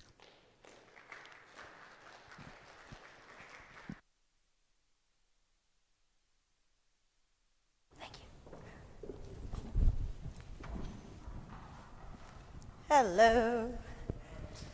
We are just awaiting Brandon, who's just taken a quick bio break, but thanks for joining us. As she mentioned, my name's Corinne. And I'm Jonathan. I work as a digital innovation strategist at a marketing agency and also have a consulting firm whereby I help creative entrepreneurs build brand positions that will launch them in the marketplace in a way that makes them stand out. So really excited to talk to you today about digital engagement, how it's changed, how it's pivoted, and just have a nice conversation with this gentleman. If you can tell them a bit about yourself. Sure. So I'm not sure if everyone was here yesterday at the previous conversation, but I had the opportunity to address everyone and share my knowledge along with a colleague about artificial intelligence and how it impacts the marketing and advertising sector. But a little bit about me and my background. So I'm actually originally from Kingston, Jamaica, and I moved to the States 15 years ago. Did my schooling in New York, lived in New York, hung out in DC and moved back to New York. And my background is initially in international affairs, nonprofits, and now I currently work with Deloitte as an alliance manager. And that role pretty much deals with, think of it, business development, partnerships, corporate relations, developing go-to-market strategies, all these things. But I guess one of the unique things about my experience is that I've had the opportunity to wear several hats. I was joking with a friend that at one point I used to be a party promoter. Me too. It's fun, right? So with all that, obviously marketing is an aspect of it. And, taking what I've learned in the party sphere, in the nonprofit, international affairs realm, and leveraging it all in the private sector, it's really created an opportunity and led me to where I am right now. So thank you. I'm glad to be here. And I know we're waiting for our Brandon, our other colleague, but our conversation is around digital engagement standards, right?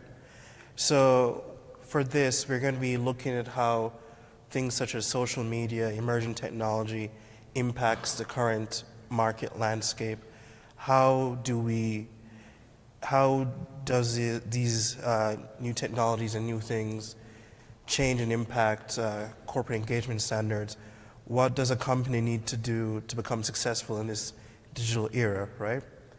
And we might even talk a little bit about how governments and the public sector is impacted by these things. So, I know Brandon's on his way, but we can get started, right? Certainly, we can certainly get started. One of the things that I thought of immediately when sort of faced with this topic of digital engagement standards is how quickly our standards for measuring success online, for measuring engagement and what it means to have valuable quality engagements with an audience changes. It changes day to day. It changes with the rise and innovation of new platforms, but not just new platforms, but also when other platforms then start to echo and emulate what those new innovations are doing to kind of keep up with them. And so something that I really want to touch on today is how do our audience members, how do our marketing colleagues, business owners and brands, keep up with the sort of the ever-changing sphere of digital engagement and where, kind of just touching on where our climate is right now and where we think it could go in the future. I believe we got Brandon over here. Hello. Yeah. No worries. Are you all mic'd up? You ready to go? I think so. Awesome. How about you sit there so she's in the middle? Everyone, this is Brandon. Before we continue, if you want to just sort of introduce yourself a little bit. I think everybody saw me just before. Awesome. Brandon. Relative to this panel, I have a lot of experience in political advertising and a lot of insight on this topic. So. Cool. So I think it's going to be an interesting conversation because we all kind of come from different backgrounds. So on kind of where we are in terms of digital engagement, one of the things that I sort of wanted to start talking about was how innovations in the space of social media have really changed the way that we look at consumer engagement digitally and socially, and specifically within the space of short form video and TikTok and the current algorithms that sort of builds, cater your content that you see and you receive strictly based on your interests as opposed to necessarily your network or your demographic. So it really looks at what you are interested in and compare or serve the same content to people who are from a completely different demographic, completely different age set, but have the same kind of interests and put them together on this interest graph, which really creates something special for engagement. So I'd love to hear a little bit about your perspective on TikTok and the way that it's changed engagement across the board and how companies, political organizations can participate in that in a way that's natural and authentic. Sure. Well, if I'm being completely transparent. Can everyone hear me? Okay, so if I'm being completely transparent, I use social media a lot. I don't have TikTok because I figured let me just limit myself to 3 social mediums that I use. But then I found myself a couple days ago downloading Threads and being a part of that. And as of today, I saw that Threads had 100 million people signed up as of today. The fastest ever Mark launch. Zuckerberg has more people following other people than him. He's losing out. That's awesome. He's losing out. It's crazy. It's such an incredible, it's the first social media of its kind because it's the first where you do have to do absolutely nothing to build a following, that following can completely convert from an existing platform. We've never seen a disruption like this in social media. We know that TikTok was very disruptive for building a following and building a network because of the fact that it was based around discovery and it was based around interest. So you no longer had to rely on your personal network for people to find your content. This takes that on steroids because you are relying on your personal network, but you are able to transfer over something that you've spent years building. And I think it's the most disruptive because the biggest complaint that consumers have been having about Instagram for the last several years is, I'm not seeing any of my friends' content. I'm not getting their stuff served up. I followed all these people, I followed all these brands, I don't see it, I only see ads. I'm not seeing my network and my community. So here you are getting your network served up in a completely different format, and it's just totally taking off. Fortnite. Very important. Instagram started for that same reason. Absolutely. They started because everybody said, I'm tired of seeing ads on Facebook. Right. Guess what? You see ads on Instagram now. You're going to see ads on Threads as well. Absolutely. These platforms release these things. Zuckerberg released this pretty much because it was done and he got into a war with Elon Musk. 100%. That's why Threads exists right now. And one of the things that I find most interesting about kind of knowing about the inevitable monetization of platforms, and that it's going to obviously become an ad platform, and they're going to figure out, you know, what is the way to serve ads. Eventually, you know, you will kind of have this blockade of you know, getting the content that you want organically. Is that as a business owner or as a brand, when these new disruptions happen, it's actually your job to sort of predict and figure out how those platforms are going to monetize. And one of the biggest things about Twitter, one of the biggest questions that people had even well before it went public was, you know, how are they really monetizing? Because they weren't they had an advertising offering, but they weren't considered the leading ad platform by any means. And so it will be interesting to see if Threads uses sort of the current Instagram model for advertising. And as a brand and business person, it's always in your best interest to think about what is the ad experience potentially going to be based on what we've seen, and try to get ahead of how you will create for that platform first organically, and then thinking about how you're going to ultimately use that platform as the vehicle for which it was intended. But kind of bringing the conversation back about how we engage everyone, right? So social media, you know, you brought up TikTok, and, you know, as both of you were talking, I was thinking along the lines of how the world has changed since TikTok, Facebook, Instagram, Twitter, LinkedIn, right? So we're seeing the rise of influencers, right? Yes. Influencer marketing, ads, micro ads, you know, ads. Before social media became obsessive for everyone, right? We had full-on advertisements. That was typically the way. Now we're seeing a lot of micro ads, micro advertisements. How do you get a certain demographic of people interested in products, right? How can you leverage influencers into that? How can you gather information from social media to drive business? You know, we're living in this new age digital world. It's only going to get more interesting from here, right? The metaverse, all these things.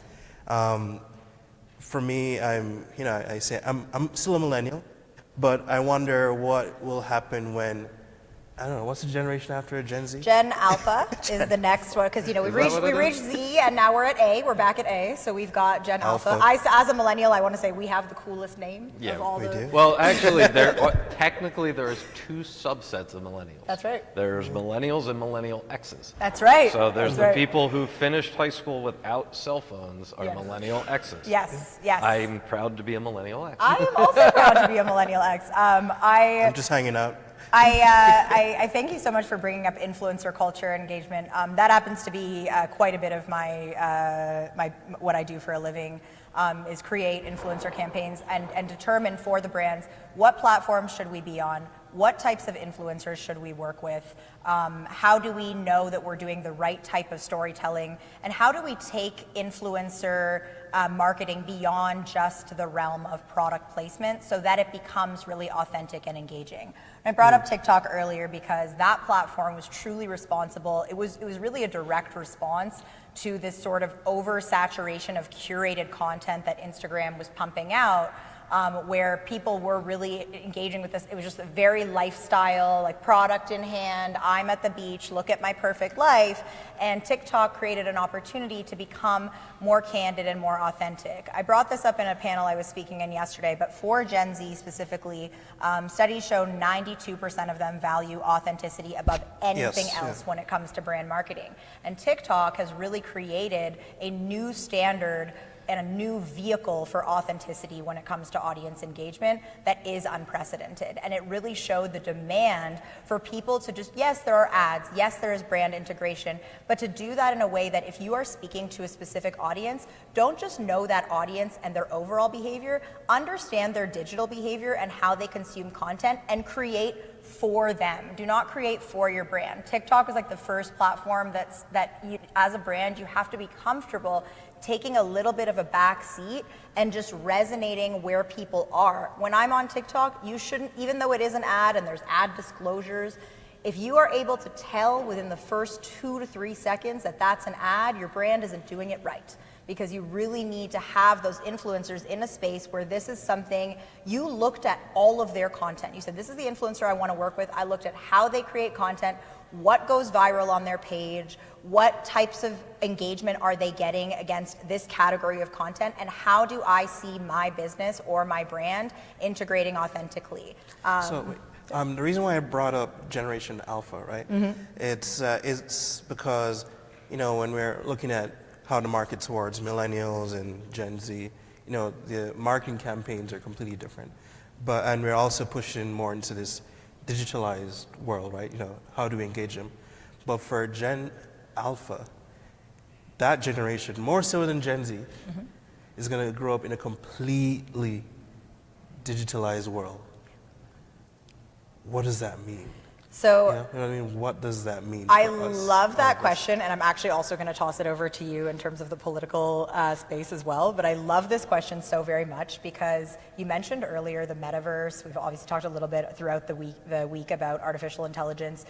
This is the first Generation Alpha, that grew up with their parents as like mommy vloggers and influencers, and they were baby-fluencers before they consented to being a baby-fluencer, and they had this page. Instagram and for dogs. all of a sudden they've grown up, they're going to be 10, 11, 12, and there's just a whole catalog of thousands, hundreds of thousands of people who followed their most embarrassing baby moments, and they're going to be tired.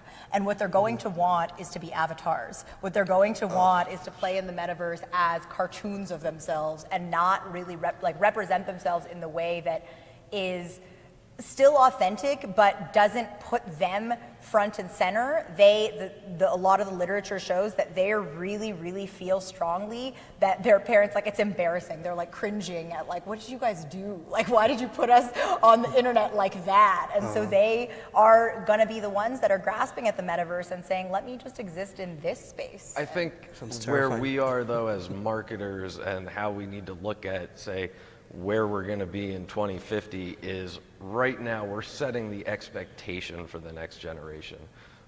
They know that they're going to have their ads and all their content tailored to them. They know everything that they want and see is likely in their best interest. And it's going to be upon us to make sure that the speed in which we develop this is going to be there, but from brand's perspective, we have to be able to adapt at a moment's notice. Absolutely. And most brands don't have that. If you're with a brand, even if in a call and something needs to go out next week, it has to run up the chain from 4 different people and 8 different calls. I'll be honest with you. I still have brands, major brands, who are just agreeing to they've been advertising on TikTok and stuff for a while or whatever, but they're just agreeing to get that organic presence. They've been overwhelmed. There's so many layers of approval. And playing catch up is no fun because this is a generation, as you said, they're ahead. They already know how this works. And not only that, but they're not just being served ads, they're the creators of ads. So one of the biggest things that's changed about engagement overall digitally and will continue to change, just to build on what you said, is that the creator is the consumer and the consumer is the creator. We're in a generation now where these kids and teenagers and have really resonated with the fact that they can control both the medium and the message. And I think it's something along the lines of, and this is Gen Z, not Alpha, 25% of them want to be content creators. And they see themselves as content creators whether they have a massive following or not. If they're just out there on the platform being active, they're actually keen to put a brand product in there to show, look what I can do, I know how to story tell, I'm here for you, find me. The micro advertising, right? Micro advertising. That's a scary place to be from a brand's perspective, just in terms of how you're speaking, they have autonomy in what they're posting. So as where we are, we have to make sure we take that extra level of, I know a lot of our clients and some of our affiliates and influencers we work with, we give them a script. This is what you're doing, and this is the contract you're signing that you're going to do it. Well, Brandon, can you talk a little bit about the political, how we engage now, the future engagement standards in a political spirit? Because it was floated a couple times into that, and it seemed like you wanted to talk about it. To build on that question as well, I would love to talk about how politicians specifically are leveraging the TikTok platform and other types of kind of user-friendly platforms to So reach. TikTok, I don't really see as that much of a political wing as much as you say a Facebook is. Facebook has been able, what they've done successfully is they've been able, since they started in 2015 and back when we had not so much privacy, but they were able to build microcosms. So if you look at the political map and how it breaks out, what happened in 2016 is they targeted communities, and these communities, you are no longer getting your information from news sources. You're talking to your neighbor who's getting the same information online that you are. So that's why you see these voting patterns where there's entire swaths that you can go to a county and say, I know who this county voted for. Right. And that's where it was on Facebook. And they were able to do that because they started ahead of the game. Yes.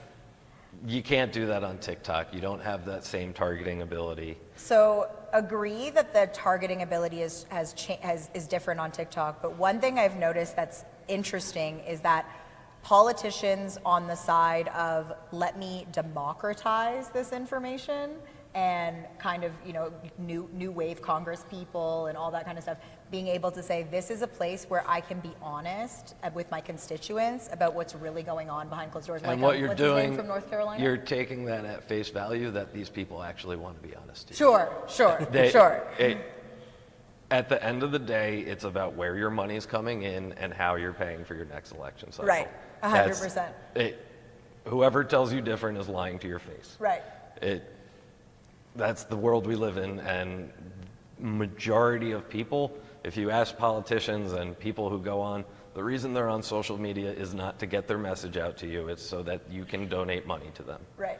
And that's what it is. It's a fundraising. Crowdfunding is very important when Yeah. it comes to especially the politicians who are particularly loudly and proudly anti, like super PAC money. And that's all why that you kind of- see in 2016, you see the numbers increase to, you're not looking at the large dollar donors, you're looking at these small dollar grassroots campaigns where you're picking up $5 a thing because I can throw out a Facebook competition that I'm going to raise a couple $100 million from just based on. AOC would not exist like the way that she does without the social media movement, which is really incredible. And I think and again, it works both ways in terms of what is incredible and what is potentially destructive. And that doesn't have to do with what side of the political coin you fall on. It more has to do with how these, as you said, like no matter who the politician is, how these, the power of these platforms to be used to further an agenda, particularly when you're thinking about engagement from a play on emotions. And ultimately, that is what engagement is when it comes to social media. It's really just thinking about,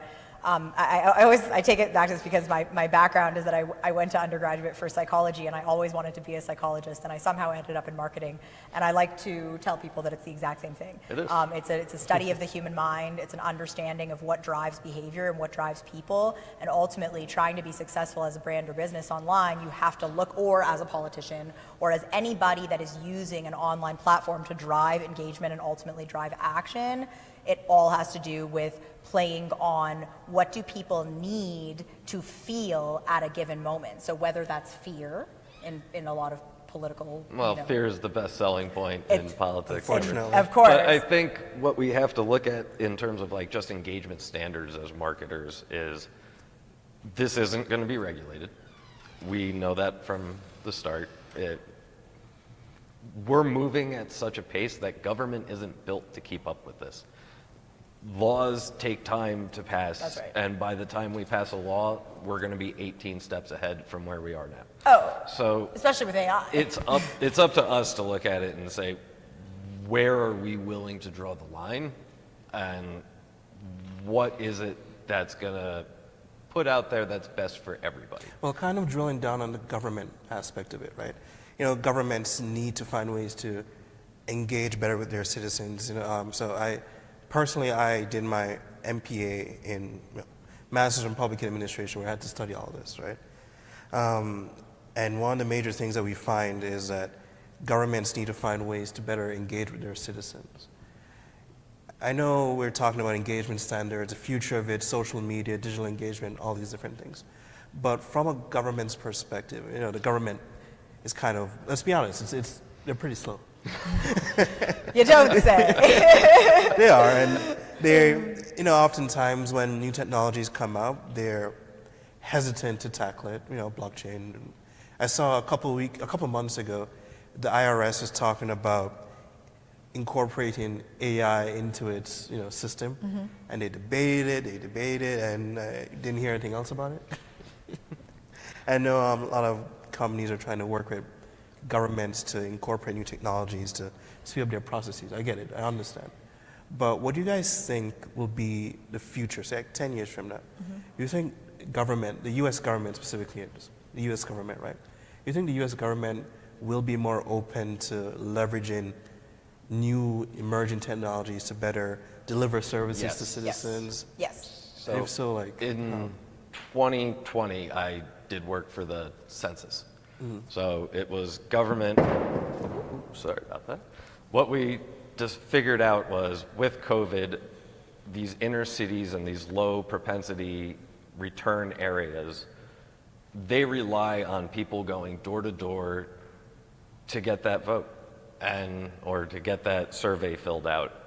And we couldn't do that. You couldn't send people door to door in the middle of COVID. So local agencies actually started looking at how do we optimize digital advertising for this.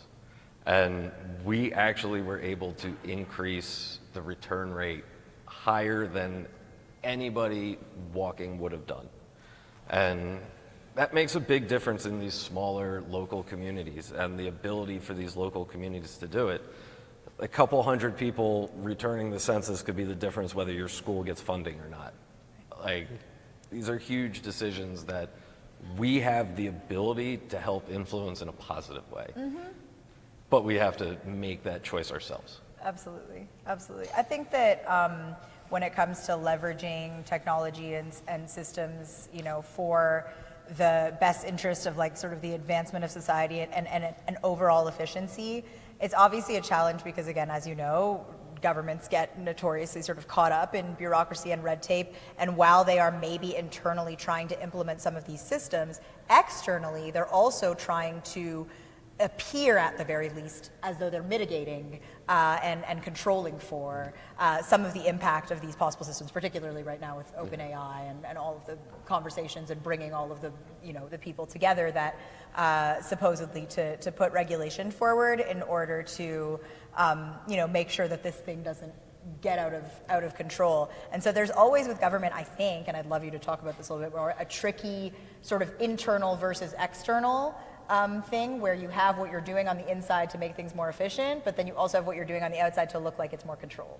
Well, you have what you can do, what you want to do, but then you have the reality of the situation. And most people don't look past that. There's a saying in politics, the dumbest thing you can do is pass your agenda. Newt Gingrich said it, and it was why they were able to take the House back that following year. If you pass your agenda, you have nothing to run on. So you have to balance everything off of that, along with what can we financially afford. Right. So I think when we talk about government and local municipalities implementing AI and is it going to take place, I think, Jonathan, one of the questions I have is, when we look at the implementation of these things in terms of smart cities, AI looking at cameras and facial recognition, where do you see that coming down? What's your opinion, really? Unfortunately, these things are going to happen, and they take a while, unfortunately. As you both were speaking, I was thinking about how when COVID-19 happened, we were still in COVID, right? When we were in the midst of it, when we were all quarantined, you found governments trying to find a way to rapidly innovate. They're trying to rapidly innovate in order to increase their service delivery capacity, to get services to people, all these different things you saw. Or you heard a lot about government websites crashing because too many people were signing up for unemployment, things like that. Sure. So they had to find ways to update these outdated systems. So it was forced them to leverage new technologies, incorporate new technologies, find ways in which they can better their system. And I'm not saying that it's going to take another massive crisis for the public sector to want to innovate rapidly. But honestly, it is a motivator, right? It is. I mean, it was Unfortunately. the public sector, the private sector, everything accelerated at, at least 5 to 10 times the rate of all the trends that we were already seeing in terms of e-commerce, in terms of all those things, like just social media and online and digital connection. And that probably fast-forwarded Zoom, the remote track work. for AI, right? 100%. Anything that has track. to do with the government. It Yeah. takes large events to make stuff happen. Absolutely. If you look at some of the biggest boosts in GDP our country has ever had, it's been following wars. Right. It's the way we work in the U.S. It Need a takes crisis. It takes a kick in the ass to really get us going and put our potential to work. Absolutely, Yeah. absolutely. But I do feel like hopefully in the conversations around, some of the, again, external mitigation, all that stuff, but bringing in these massive innovators who have been working in this space, developing this technology for quite some time, hopefully, governments who think they're having only strictly conversations around mitigating and around regulating also understand that it's not just their role to regulate and mitigate, but it's also their role to innovate and adopt. And they can potentially, have people in the room who are the right technological advisors to say, hey, this is, to be equally as impressed with what the possibilities are of the platforms and not just driven by the fear of, but what might happen if. And again, I think politicians are so conditioned and ingrained to think along the lines of the what might happen if and the fear, because it's their job to both get ahead of the fear and also to use the fear. And I think that's often what stops them from doing things internally. We're also doing this, we're tying our own hands behind our back, really. So the Supreme Court just ruled that a federal judge ruled that the Biden administration can't have that much contact with social media platforms. Right. So, boom. Which, that's fine, I get the concept behind it, but what happens when there's the next emergency and we need to go to those social media companies because that's where people are getting their information That's where from. people are getting information. So It's exceptionally dangerous. It is. We're trying to say we need these people and that these tech companies dominate everything and Right. have a monopoly, but let's keep our government not contacting them. Right. So, And then you also, when you have governments who are a little bit more on the rogue side, not to name any names, but when you have governments that are a little bit more on the, fine, if I'm not going to be allowed on this platform, or I'm not going to be doing this, I'm going to be over here telling my truth, and you get sort of these underground platforms where at that point the conversations can no longer be monitored. They can, but you have to take a pretty active interest in being in those spaces in order to sort of monitor what's happening and understand. And that's how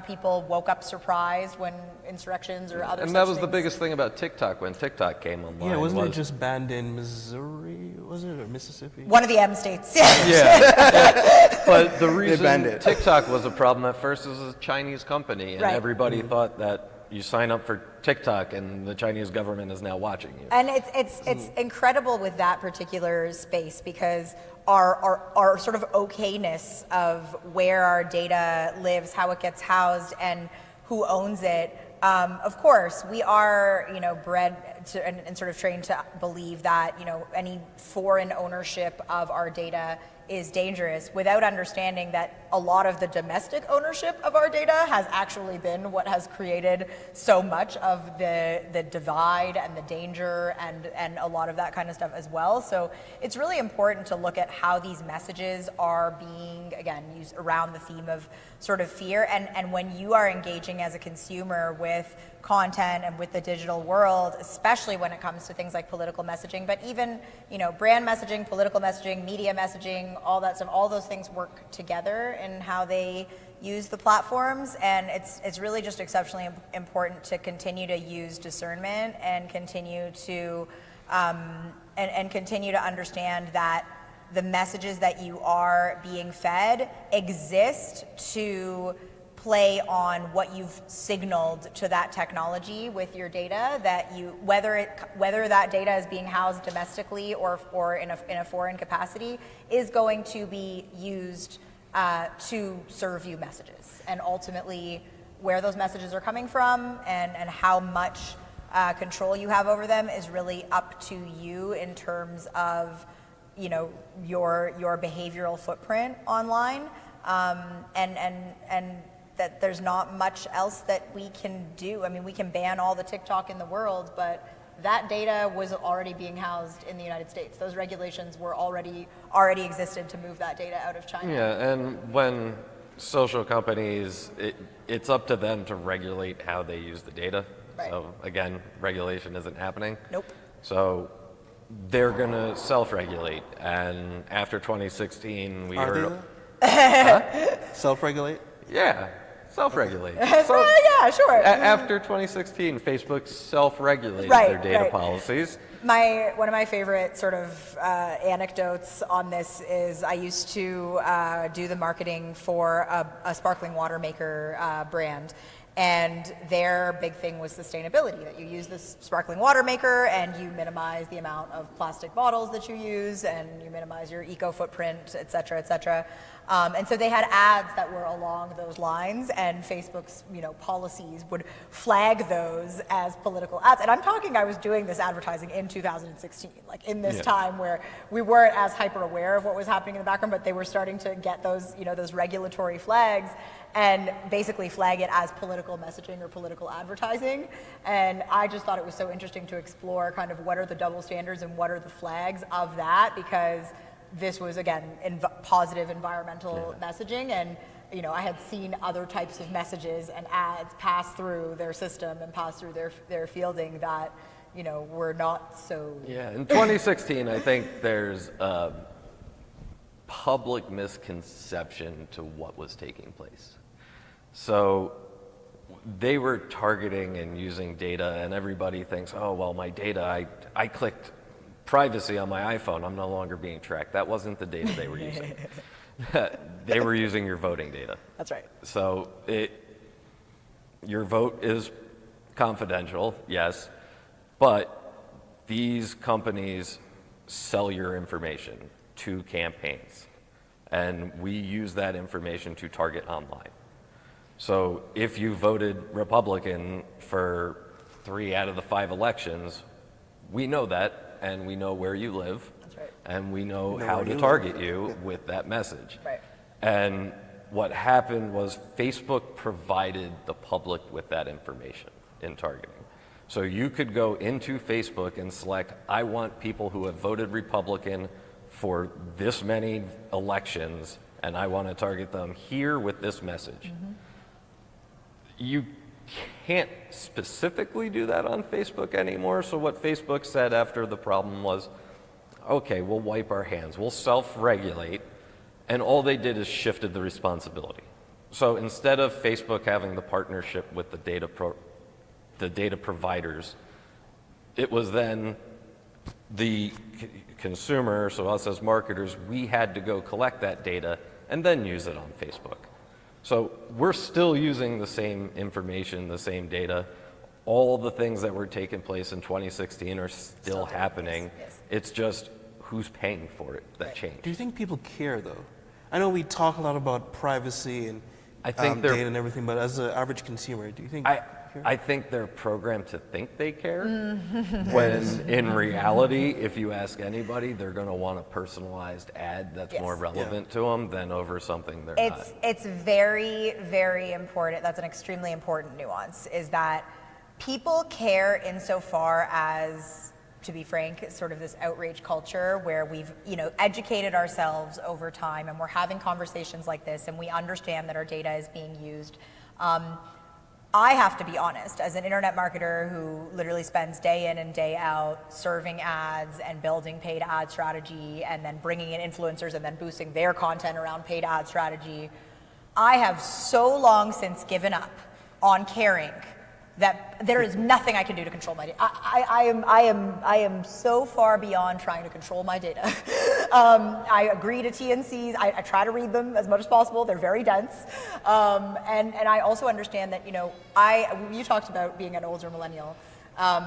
Facebook, when I got it, I think it was 2007, I still remember MySpace. I Right. was on MySpace. So I was on before all the Facebook. ICQ, AOL, MSN Messenger, you name it, we've been there. But Facebook, when I got my first invitation in 2007, on like 10th or 11th grade, and there were all these like little apps on Facebook. There was one that was really like hyper used by all my friends, and it was called the Honesty Box. Horrible, horrible, diabolical thing where you could go in, write an honest comment to somebody in their Honesty Box anonymously. Of course, you can imagine how ugly that got. Yeah, now we just do it and still put our names Right, back. right. At the time, it was, we started being like, oh, it's positive, I'm going to give this person a compliment. But needless to say, there were not that many compliments. Point being is that all of those extra apps, every single thing where, I'm in grade 10, I have never seen anything like this before. We're all using it, the whole class, everybody's using it. We're all hitting agree to whatever we're on our data being farmed since 2007. And that's one of, a million apps that were all used where we didn't even realize, not only am I consenting to sharing the data, but also I'm consenting for everyone in my network that I'm friends with, their data to be shared with whatever platform and with whatever app. And so knowing that it's 2023, right? And that earliest memory of sort of realizing that and being cognitive for me personally in 2007, like I just, the regulation standards can come out all they want, that self-regulate, do all of these things, but the footprint is there. And as you said, like I know that I'm a consumer. I know that I'm both a consumer and the product when it comes to these giant tech platforms. And therefore, I would rather get content and ads that are at least served to me and sort of focus on, I don't want to say like the positive sides of the algorithm, but at the end of the day, the reason these platforms are so successful at being able to do that is because they've figured out how to use our data in order to help us have an experience that still feels connective, that still makes us feel like we are, our interests are cared for and we're able to learn and grow, and whether that's political messaging that I learn and grow from, or just messaging around lifestyle and yoga and whatever it is, it helps people feel like they are connected and they are engaged and they're in this world, and there's there's the downsides and there's the upsides. So do you think Threads will be any different? Oh no! Going full circle. No, absolutely not. Threads. The power that what just happened to Mark Zuckerberg in terms of fully understanding his power. Oh my goodness! I mean, he knew, but this is. Well, I wouldn't go that far because Mark Zuckerberg has a tendency to get sidetracked in his own pet projects. So, if you look at how much they spent on the metaverse, which ended up being it's still development, but it was a complete failure. They lost billions of dollars in putting together the metaverse for under 1% of the public to know what it was. So I agree that economically the metaverse at the current time is a failure, but the way that the metaverse is currently shaping culture and the way that the innovations around crypto, Web3, and now AI are all fitting into like what is the land and space that this is going to live. I do believe it was a long game, and it is a long game. And yes, I agree that he also tends to get sidetracked by his projects, but all those layoffs at Meta and all that kind of stuff is literally so that they are just going to continue to develop within the metaverse space. And I don't know, I wouldn't shortchange it so fast. Oh, it's going to be there. It's definitely the next coming and where everything is heading, and especially with Apple's release of their VR goggles. Why are those $4,000, y'all? What's going on there? So it's actually, they allow you to still see the world in front of you while adding a lens on top of it, whereas Facebook's metaverse, you're in the VR goggles and you don't see anything else going away. So you're just in a whole immersive new world, whereas Apple's is more of an assistant. So you're going to see that recipe on your eyeglasses as you're cooking your dinner. I gotta tell you, the ad where it's the Zoom call and you've got your colleagues like in the room with you in 3D. I'm like, I don't need any of that. Most of the time I'm not wearing pants. I don't want my colleagues right in the room with me like that in 3D. It goes to the Sounds like Black Mirror. It goes to the personalization of absolutely everything and making it more immersive and increasing that user experience. Right. And it comes down to what us as marketers are going to give people to do. It's going to be available. We're going to use it. When you have those little VR headsets on, you're going to get little ads that pop up. That's right. You're going to be transported to, instead of a pop-up that takes you to a website, you're going to get a pop-up that takes you to a dressing room to try something on. And it's all going to be... Here's a fun thought experiment, right? What do y'all think 2050 will look like? Ooh, fun. Generation Alpha's ruling the world. I really believe, just back to the sort of the answer around Generation Alpha, I really, really believe like avatars are increasingly important in terms of how they identify and who they are. I do believe that a lot of the commerce, or most of the commerce, is going to be happening in the metaverse. Artificial intelligence, as far as where it's going and how rapidly it's advancing, it's so hard to even think about 2050 because we're going to be in 2050 tomorrow. With how quickly the generative AI movement is happening and how incredible it is, but also obviously how frightening it can be. But I truly believe that we are going into a space where we are all going to have like our digital personas, our data that is being housed and whatever, our digital personas are truly going to exist as avatars of ourselves, and our interactions are just going to be so heavily digital that person-to-person contact is going to be quite minimal. From a standards point, I think we're going to be in a really big problem with big data.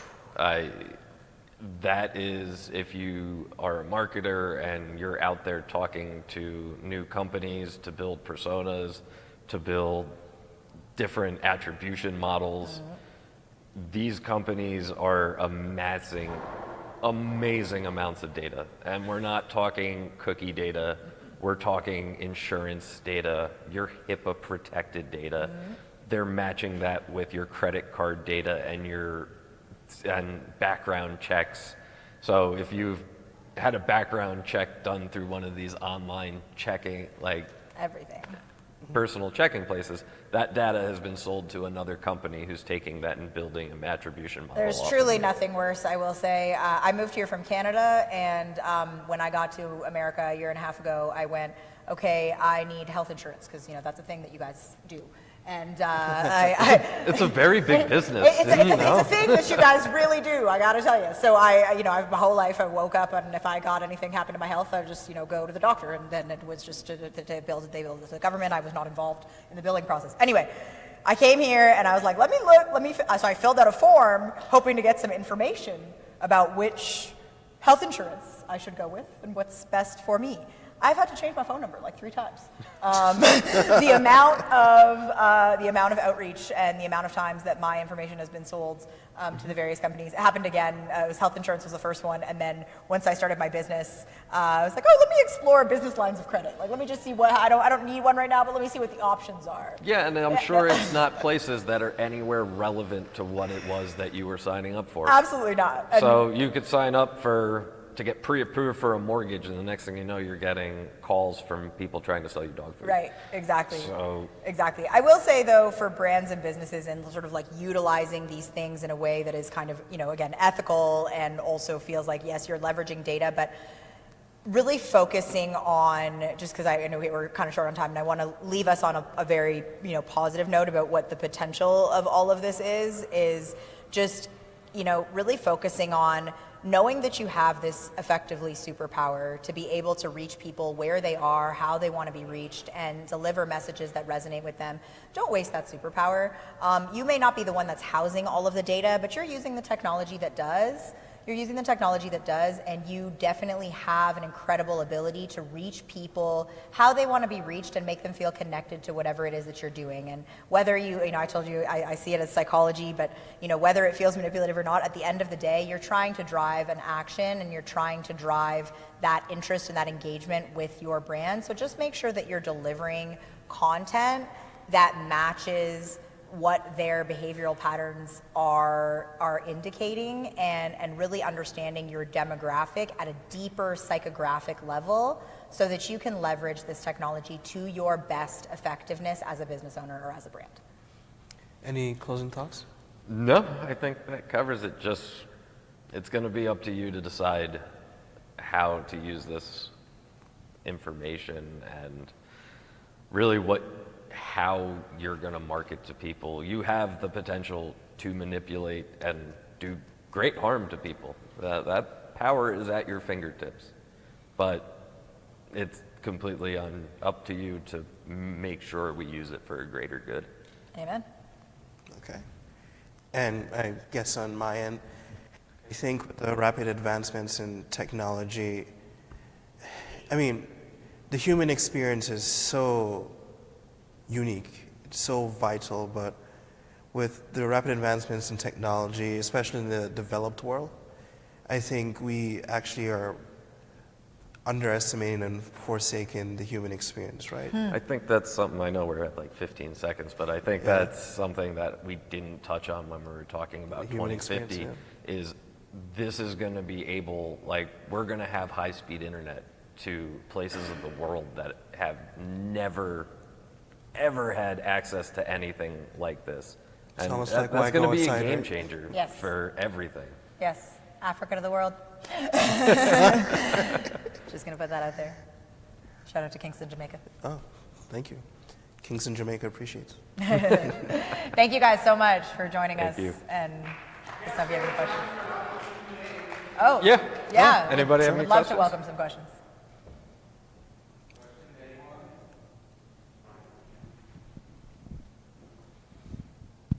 Hello, there we go.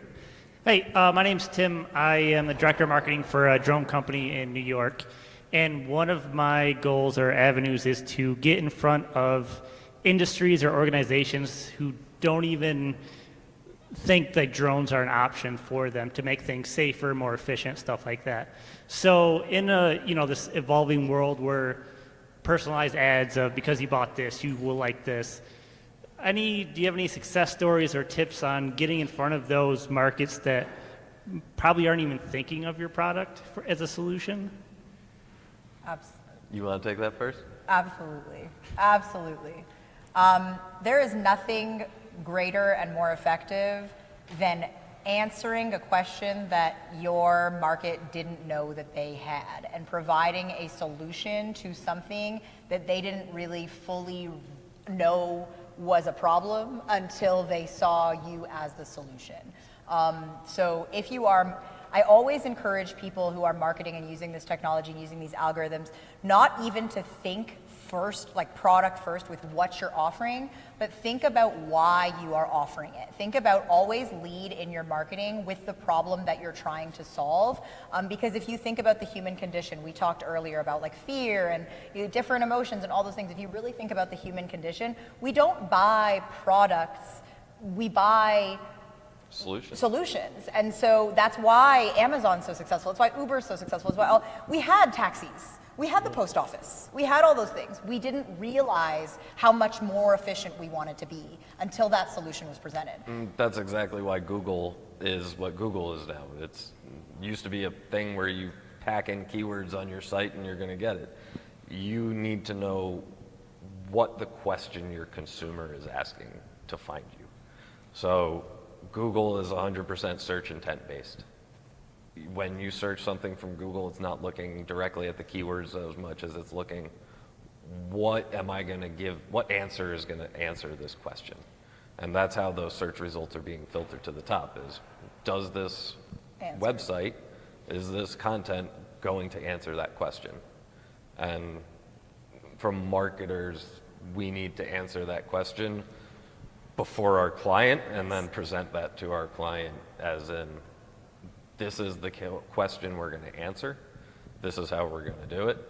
And a lot of them probably aren't going to buy it. The other piece to build on that is just really thinking about emotional attributes over just functional attributes when it comes to your product in particular and what you're offering. So if you're trying to reach a new demographic that, again, isn't aware of your product, or there's a lot of competitive saturation, just really thinking about, again, how does that demographic that I want to reach behave and interact online by just absorbing, some people really think about, like, if you make drones, they're like, all right, what are the other drone companies doing? But the other drone companies might not necessarily be reaching that demographic appropriately either. Just think about what is that demographic participating in online. Watch a ton of content, read a ton of content. AI can help with this as well. Watch a ton of content, read a ton of content that is really resonating with your target demographic. Where do they live? How do they consume? And not just how do they consume, but we talked about the relationship between the creator and the consumer. Those are becoming one and the same. So don't just look at how people are consuming content, look at how those consumers are creating, and enlist an army of advocates who can really create content. Forget about the big whole influencers and all that. An army of advocates who can really create content that doesn't feel like an ad, that feels like content that people who would be interested in your product consume. You know what else you could do? You could get ChatGPT to write you a marketing strategy, focus on the specific demographic, reword it a couple times, test to develop a social media strategy. Firing me on the spot. Hire your local marketing strategist. And don't forget to test. Test and learn. Test and learn. Yeah. Optimize. There is no bad test. And I'm sorry, everyone, we just had time for that one question. Thank you, panel. If we can give them a round of applause, please. Thank you so much. Thank you.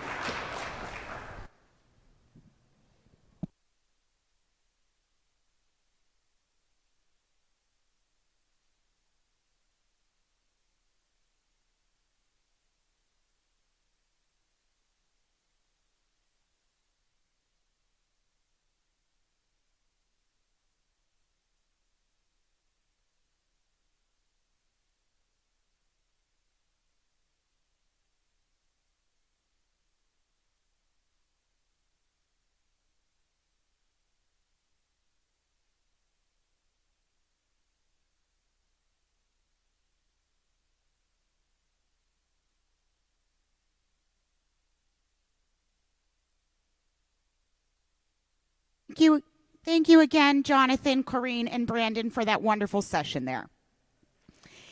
Thank you again for sharing with us the art of embracing tech marketing in the modern era. Up next, we have an exciting speaker session on the topic, the role of data in business-to-business marketing, privacy, personalization, and performance.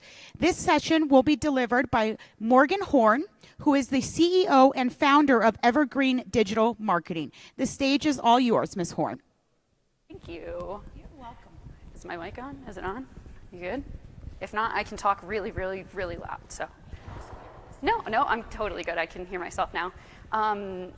This has completely been redesigned, I think, because it is PDF. We've exported it to PowerPoint, but I like this much better than originally what I sent in. So, a bit of preface prior to this this PowerPoint deck.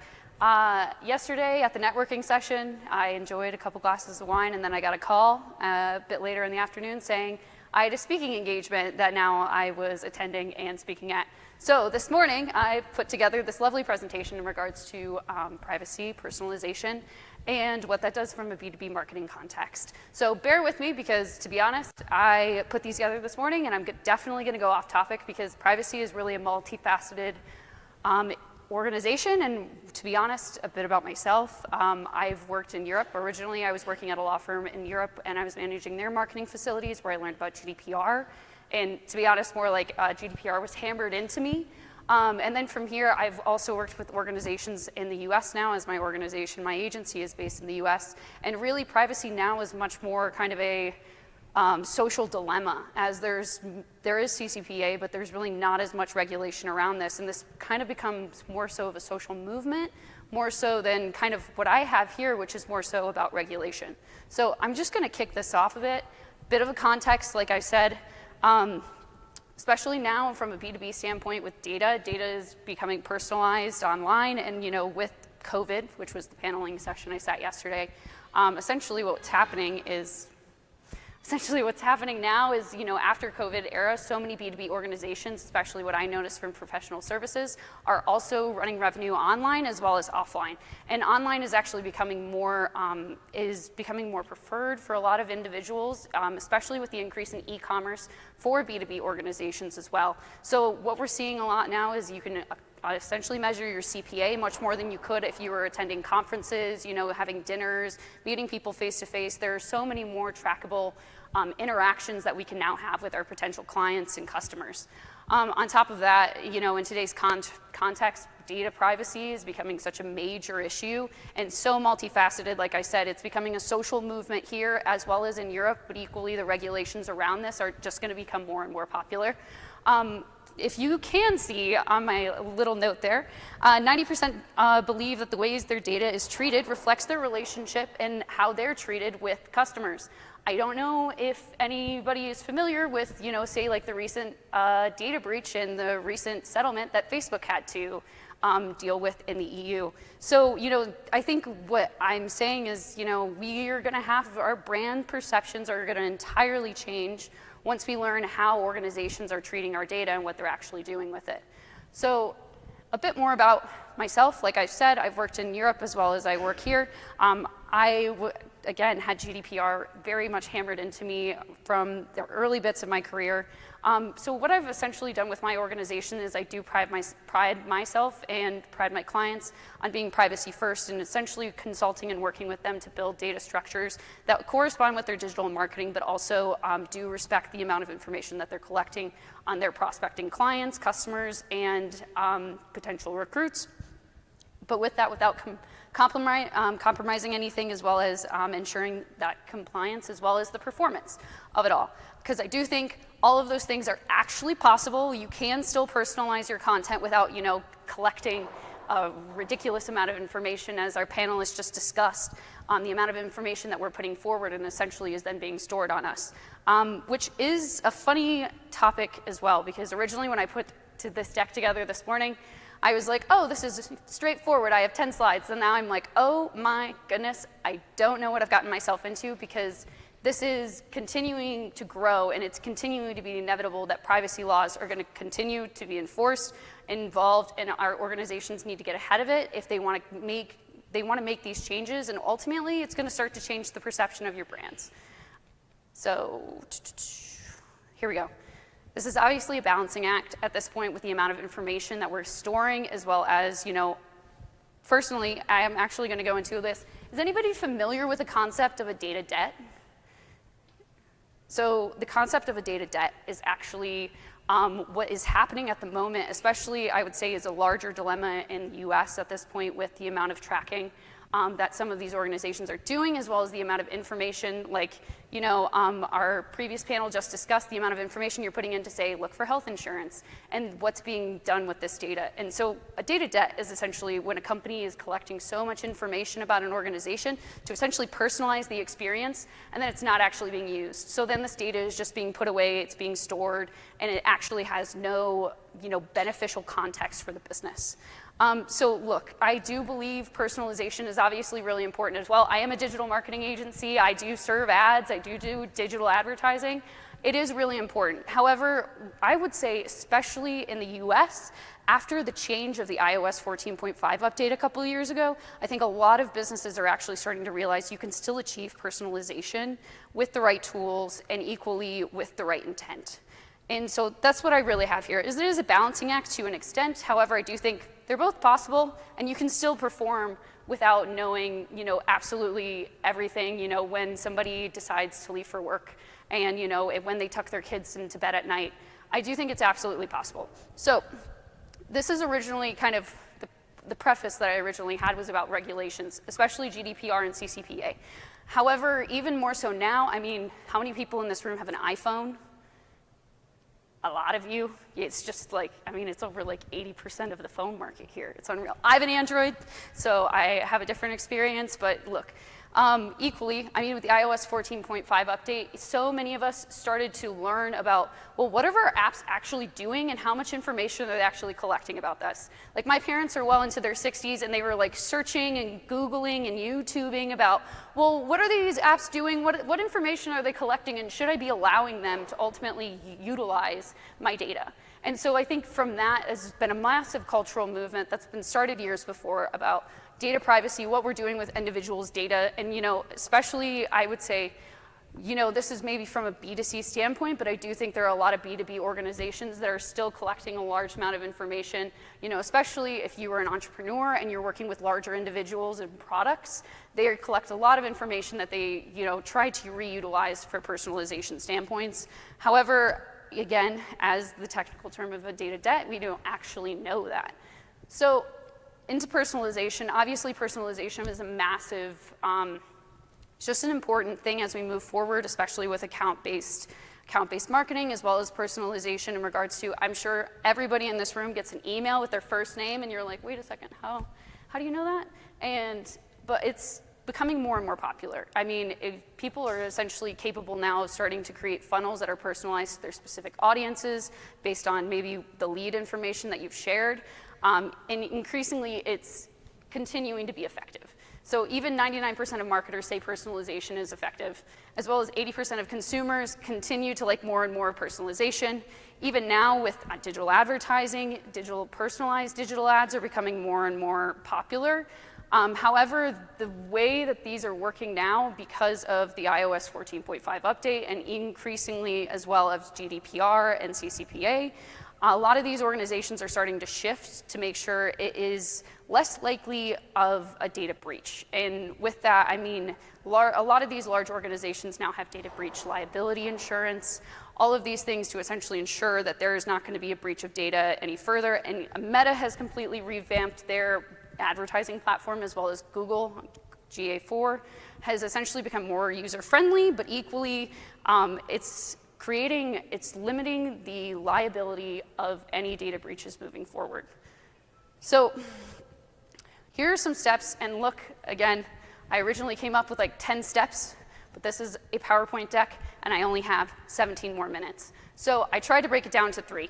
And what that is essentially saying is like, look, if you have data structures if you've implemented data structures at this point, maybe this is the time to consider auditing those data structures, making sure that everything is put in place that is compliant to GDPR and CCPA. Other things is if you work for an organization, a lot of organizations already have data liability policies in place, and if it's not something that you think would be effective, I would definitely recommend considering implementing one for your own organization to make sure any of your B2B leads or information that you have about individuals is becoming compliant, is essentially stored correctly, it's not being exchanged with individuals outside those parties. Just in regards to those things, it's, I think it's just obviously really important because what's happening now is, again, our perceptions of how people are treating our data is entirely based now looking at a brand and perceiving whether that brand is actually reliable or not. So it could really be between you getting a sale and you not, if you are not handling your data correctly. And that's only going to become more and more true as the shift in privacy moves forward.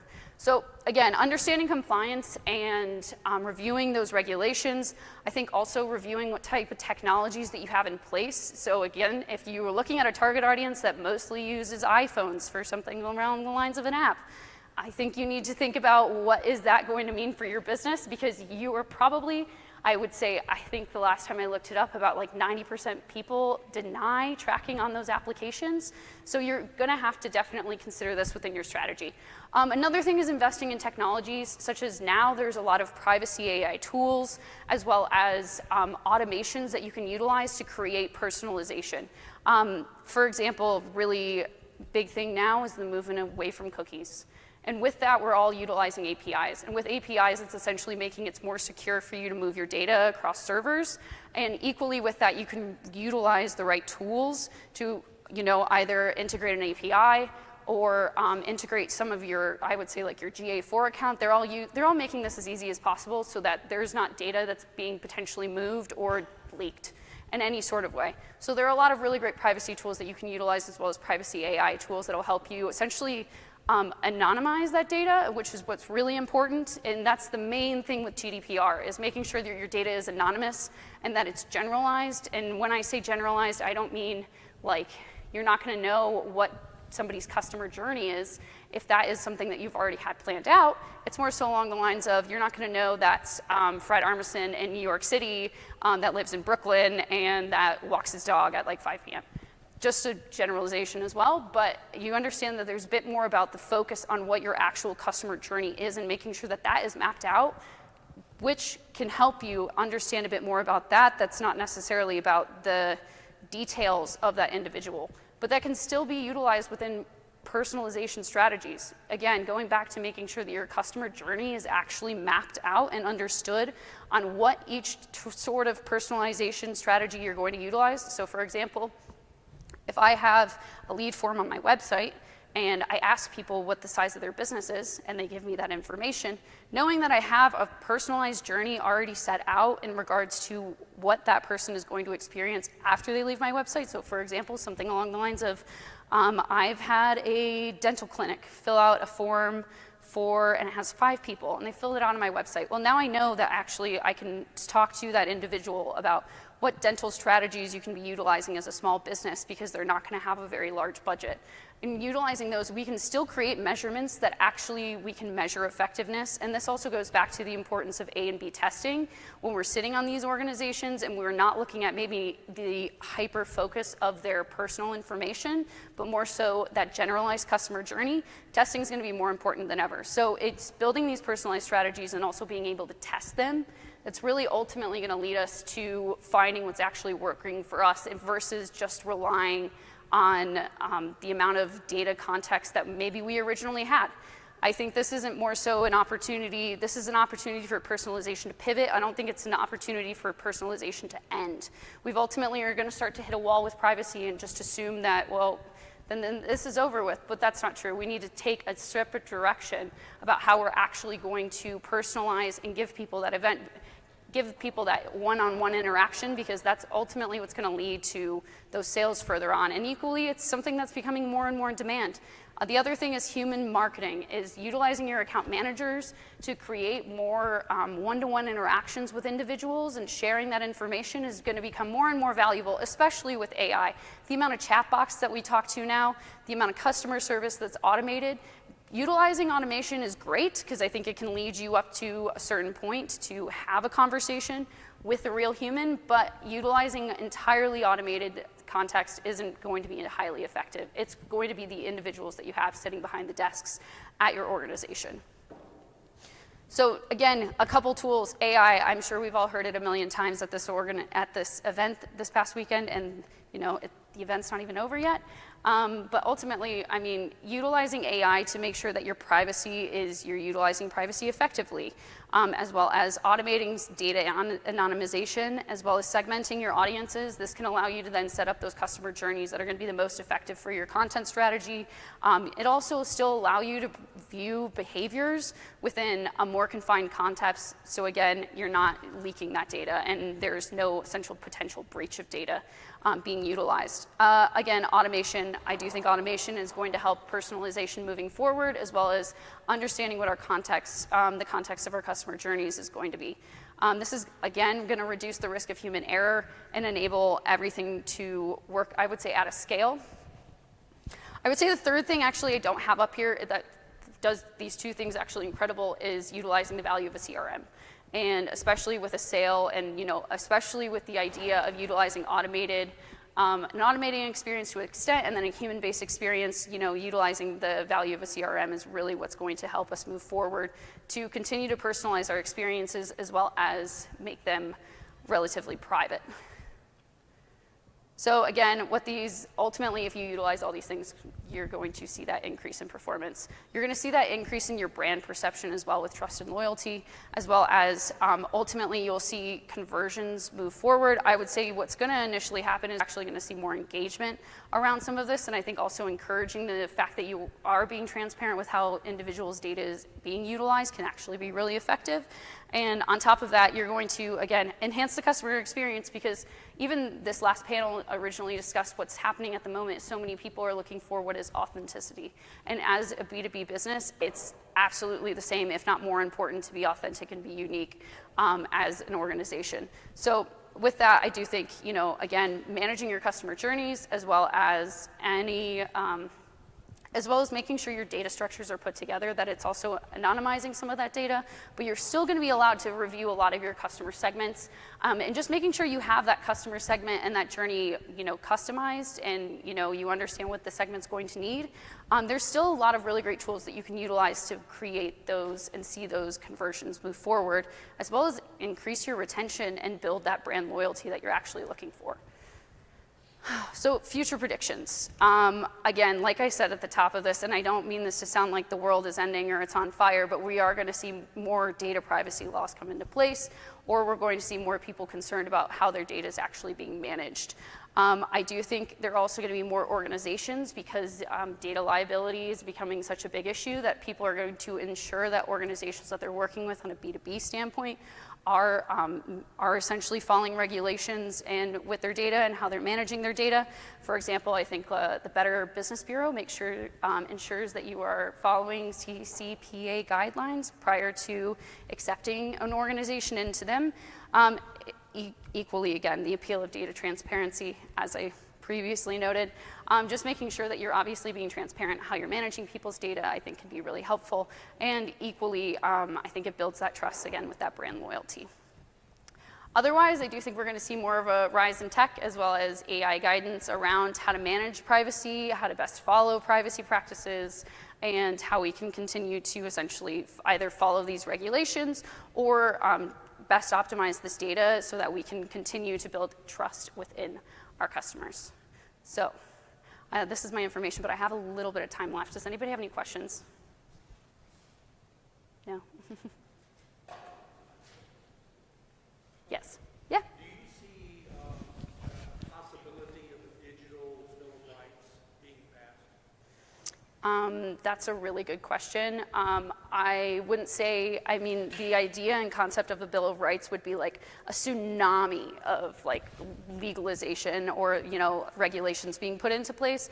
I do think it's going to be much more incremental than that, especially with some of these regulations. I think it's going to come in strides. I don't think it's going to be something that's necessarily placed in, essentially enforced all at once.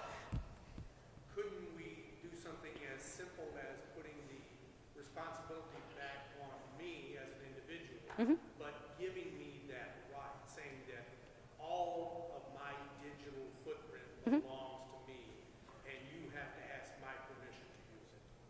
Yeah, absolutely. I think that's the discussion that's definitely being had now more in the States than ever because of the iOS 14.5 update.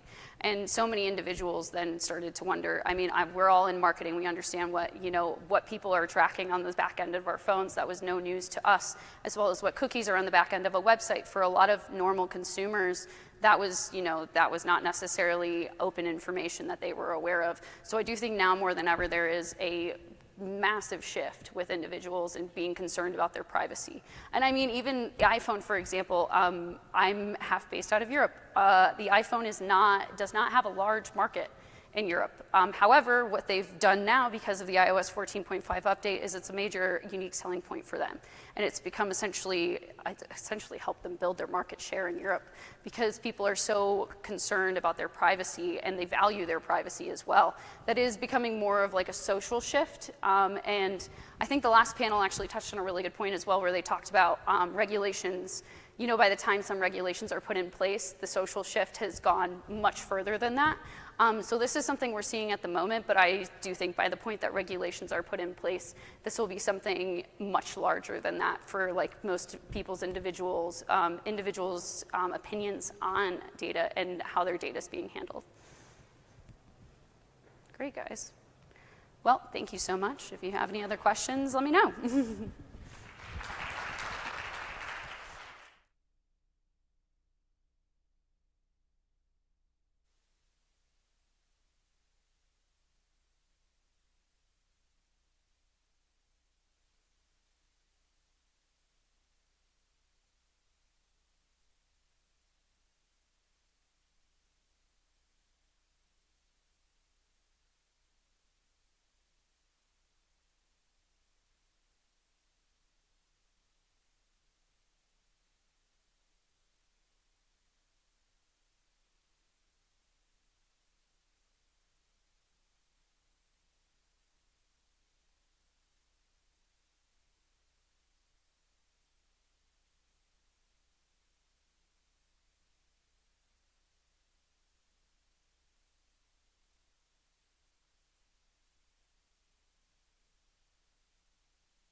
Thank you again, Ms. Horn, for that last session.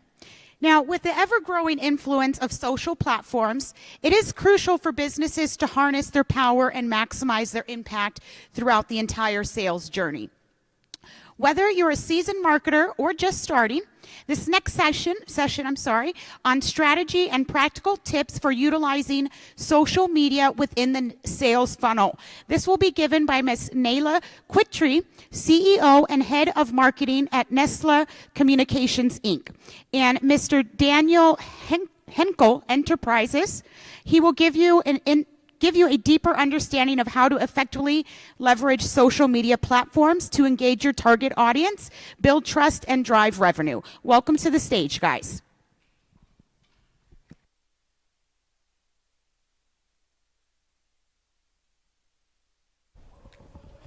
It's just me.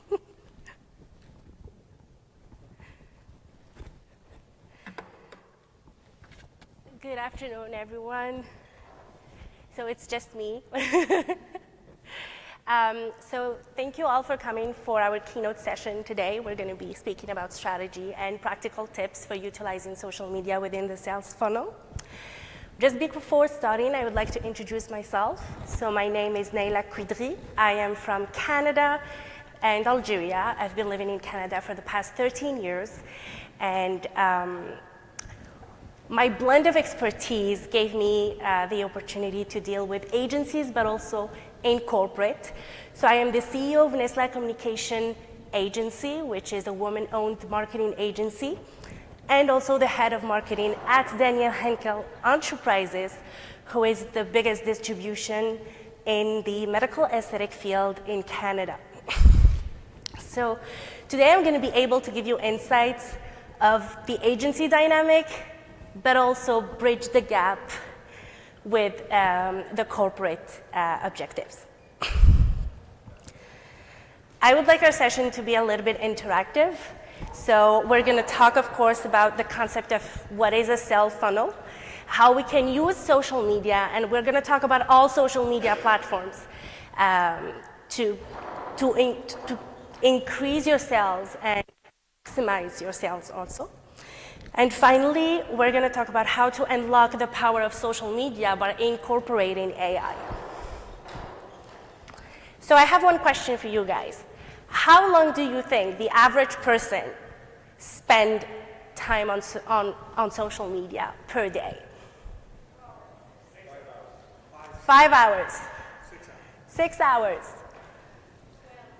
12 hours. So according to a study in North America, an average person spent 4 hours and 15 minutes on social media. So that's around 18% of her day. People not only spend their time on social media, but they also convert on social media. According to a study, the highest ROI when selling products directly in the app, directly on YouTube, directly on Instagram. So the highest ROI, we have 33% on Instagram, followed by Facebook, 25%, YouTube, 18%, 12% for TikTok, and finally Twitter with 6%. So people spend time on social media, but they also convert on social media. And as marketers, that's very important for us. That's a way for us to communicate with them, show us the capabilities of our product, of our service, and make them engage with it. But we can't talk to all generations the same way. Generation Z versus Generation X versus Millennials don't use all the same platforms. So my next slide shows you the demographic profile of social media consumers in North America. As you can see, if we look at the age of 18 to 29 years old versus 30 to 49 years old, people who are 30 plus spend more time on Facebook and YouTube versus the younger generation. On the other side, all the younger generation are on Instagram, TikTok, and Snapchat. My point is, you know that people are on social media. You know that people convert on social media.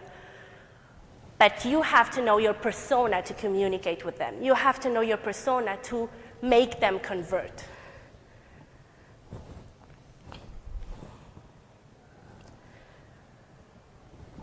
Just to make sure we're all on the same page, what would be a sales funnel for you guys? What would be the phases of a sales funnel? What would be the first phase? Awareness, perfect. You want people to know about your product. You want to introduce your product. What would be the second phase? Consideration. Third phase? Action, meaning you want them to convert to buy your product. And finally, retention. So the first phase is awareness. Your goal is to generate brand awareness and attract attention to a wider audience. What you want is people to know who you are, what you sell, what's your product, what's your service. How can you do that? Your keyword is introduce. Your content strategy on social media needs to be engaging. You need to attract the attention of your consumer. The emotion you're looking for is curiosity. If people are curious, they're going to go dig in about your product. So how can we make them curious on social media? Educational content. Bring value to your consumers. Bring value to your prospects. You want to give them more and make them want more. If you have services, you can give tutorials. If you have a product, you can give samples. You need to make them curious about your product. Storytelling. You have to create that emotional connection, and that we're going to be able to see that later on a case study. But storytelling is very important, and my colleagues said that before. People don't buy products, people buy solutions. People don't engage with a product, they engage with a brand. They engage with values. Differentiation. I know Canada and the US are quite different in this. In the US, you can talk bad stuff about your competitors. In Canada, you can't. But when I say differentiation, what I mean is that you need to show your brand achievements and your brand points of differentiation. What are your brand's attributes? I'll give you an example. SkinCeuticals. Do you guys all know what SkinCeuticals is? For those who don't, it's a cosmetic brand now owned by L'Oréal. And they have serums full of vitamin C, and that they can deal with anti-aging signs. On the other hand, I worked for Alpha Science, which is a direct competitor for SkinCeuticals. Alpha Science, in order to show the differentiation, what they did is that it's not the story of, oh, here's my key ingredients. It's the story of the scientist. That's the guy that we see, which is Dr. Alfred Marshall. He's the one who innovated those key ingredients. He's the one who found the formulas. So the whole brand story is about the guy. It's not about the ingredients. Finally, visual appeal. A lot of people think that your Instagram feed has to be perfect and it has to be color-coded. That's not what people want. People want something real. People want to be able to see themselves in your brand. You have to humanize the brand. Who you are, what are your values, what are the people behind the brand? CEOs, leaders, coordinators, any employee. Put your employees out there. They are your brand ambassadors. Here's a case study of Shawarmas. Shawarmas is a restaurant, fast food restaurant in Montreal, and they offer shawarma food. What we did with them At first, they didn't believe in social media. They had a new location in Vaudreuil-Dorion, which is a little bit far of downtown Montreal. It's a residential area. And they needed to attract people. They needed people to come to their store. Without any marketing, they had 80 orders per day. Then they contacted us, and we gave them some consulting, and we suggested to do a PR campaign on TikTok. So we started creating content on TikTok of differentiation. What do they have that other shawarmas don't have on the menu? Secondly, we contacted 5 to 6 bloggers. We offered them the opportunity to come in store, try different dishes, and talk about it, create content about it. So this is how we implemented our strategy. We also used music trends that were on TikTok. And finally, we included clear call to actions. Not only we had 4.25% engagement on their TikTok account, but the influencers who created TikTok content for us had an engagement of almost 18%. That's crazy. And in terms of sales, 80% of our orders were from TikTok. We went from 80 orders per day to 450 orders per day.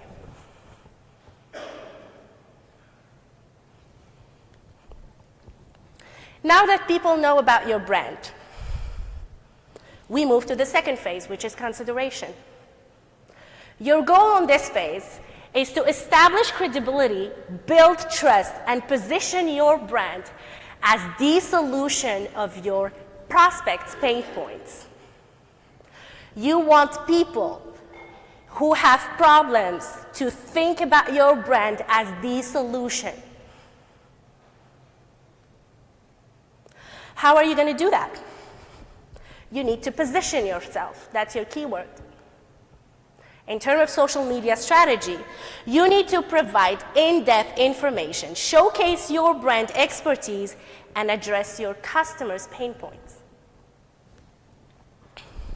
First thing to do is have a product-focused content. And what I mean by that, it's not, hey, look at my product. It does this, this, and that. No. What you want is to push case studies, push customer success stories. We all are marketers. Before we launch a product, we always take a sample of clients who buy the products before, who can give us feedback. If they have success stories, use them.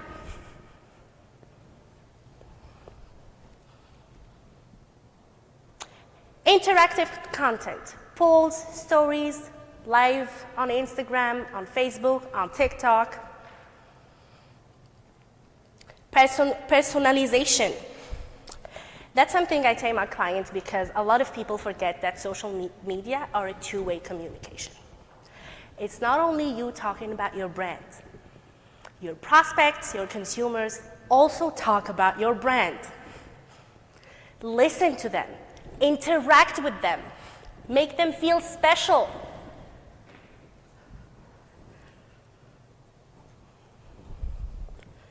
Influencer marketing, of course, influencers are a good way to promote your brand, but also position your brand. But I want to add something. My colleague said earlier, forget about the macro influencers, and I do agree with that. Everyone is an influencer, and I'm going to tell you a little story about that. My sister, who is an attorney, a very successful attorney, she's also a mother of 2 beautiful daughters. And she has her own circle of other mothers. When my sister goes with her daughters, she buys a new dress and she posts a story on her personal Instagram or personal Facebook. She gets at least 5 to 6 mothers who tells her, oh, where did you get that? On her daughter's birthday, she invited a group who did the animation in the birthday party. Everyone after the party came to her, hey, can you give me the number? Are they good? What's the prices? What do you think? Did you like the service? She doesn't have 65K followers. She doesn't have 6 million followers. But she has her own influence on her network. She is an influencer for those people. So everyone, anyone can be an influencer for your prospect or your lead or your future customer. Here's a case study. On the first picture you have, it says to Jacksonville. And on the second one, to Moms for Christmas. Can anyone tell me what's the difference between the two?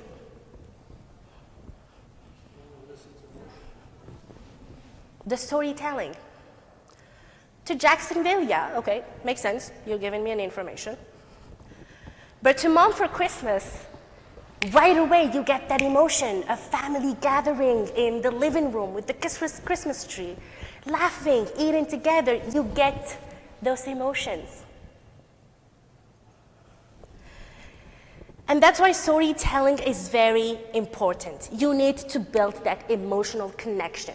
If there is no emotional connection, you can't interact with your customers.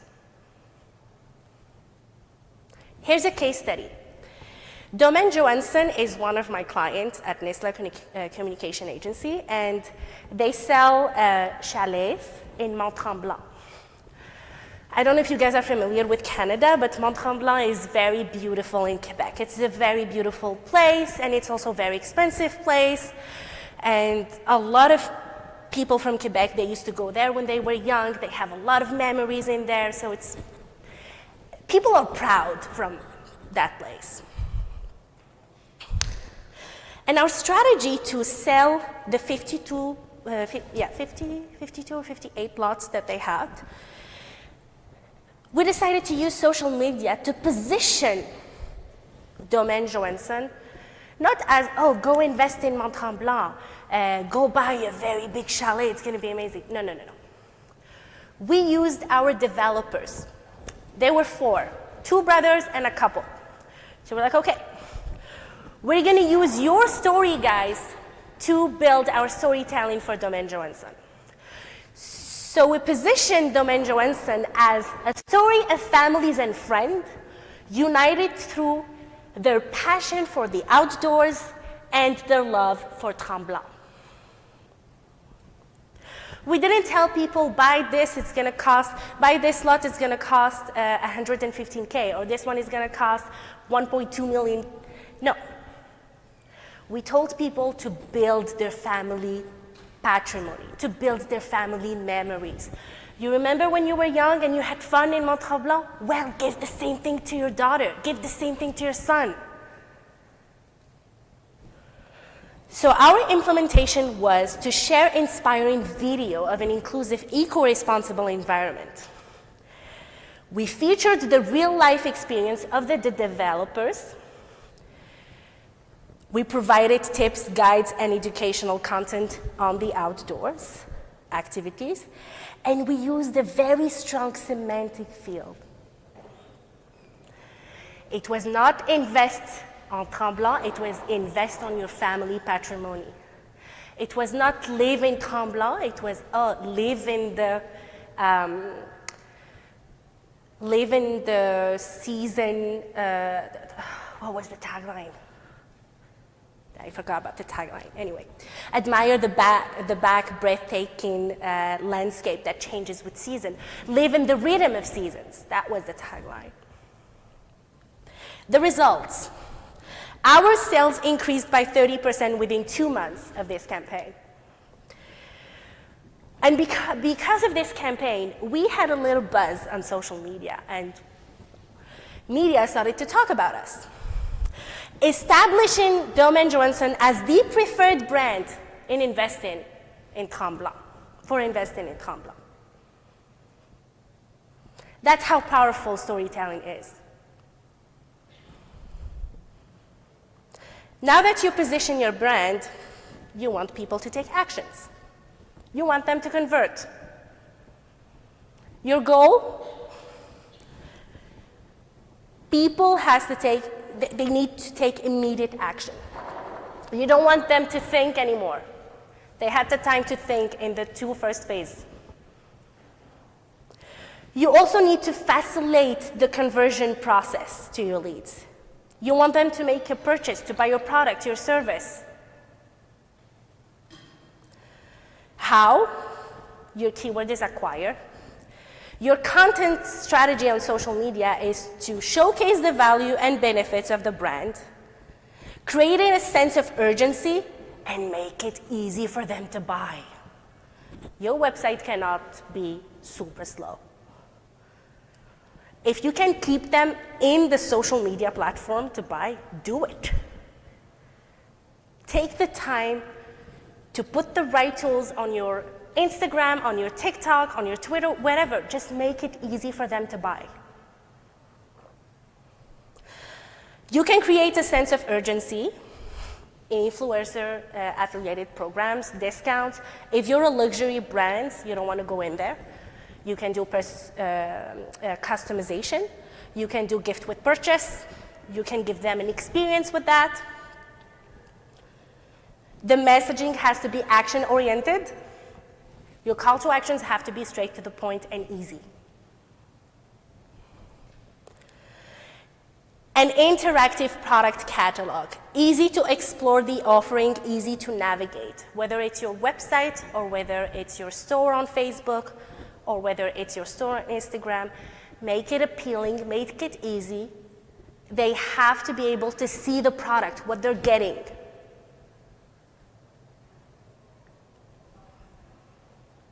Here's one of our clients, Baba Souk. Baba Souk sells rugs and handcrafted decors that come from Morocco around the world. She wanted to increase her e-commerce sales that were going low. So what we did, we established first, our storytelling was that we established the brand as a vibrant community of individuals united by their love for unique handmade products. That was interesting. The differentiation for this brand was that if you buy that rug, you're the only one who have it. Nobody else has it. We created a sense of urgency with strong CTA. So first thing that we did is that we created, I don't know if you guys can see that, but we created an Instagram catalog. After that, we collaborated with influencers, but it's not like, unboxing, look, I got a rug. We collaborated with an Indian yoga teacher who was using our rug during her sessions. And people started asking her, oh, your rug is amazing, where did you get it? So implementation, shoppable Instagram post, shoppable story on Instagram, influencer partnership, limited time promotion, and interactive contest. We also collaborated with influencers and did giveaways. The results are insane. The Instagram shoppable posts brought an increase of 20% in our sales. The collab with the influencers brought an increase of 10% in sales from referral traffic. The promotion spiked up the sales by 30% during promotion period. But not only that, because of this campaign, the collaboration with the influencer brought traffic to the website. Our traffic increased by 15%. And that's interesting because we're going to be able to retarget those people with web ads. The contest also increased our engagement by 40%. And that generated 10K of user-generated content. Finally, retention. Retaining your existing customer is the key. How can you do that? You need to nurture the relationship. Engage and retain your current customer. How? Personalized communication. Like I said, it's a two-way communication. Exclusive group and communities. Private groups, for example, you can do that on Facebook. Social listening, be committed to your customers. If someone is not happy, listen to them. Why? How can you improve that? Customer advocacy program. That's one of our clients, LPG. I've worked with LPG while working for Daniel Henkel Enterprises. So LPG, they sell devices to spas, hotels, clinics, and hospitals. They capitalized on user-generated content on social media. So what they decided to do, hashtag with the LPG undermology, gift card incentive for the B2B clients, take before and after pictures, and visibility for partners. The results, it established a visually capturing trustworthy brand image, and 10% of the sales were from generated content, user-generated content. And how is that? Before, LPG was using their sales representative to contact clinics, hospitals, make a sale, and then the clinic and the hospitals were promoting the program of undermology treatments to their clients. But because of user-generated content, it started to go the other way. That's why it's very important for you guys to retain your current customers. And I think I don't have time anymore, so I'm going to give you time for questions.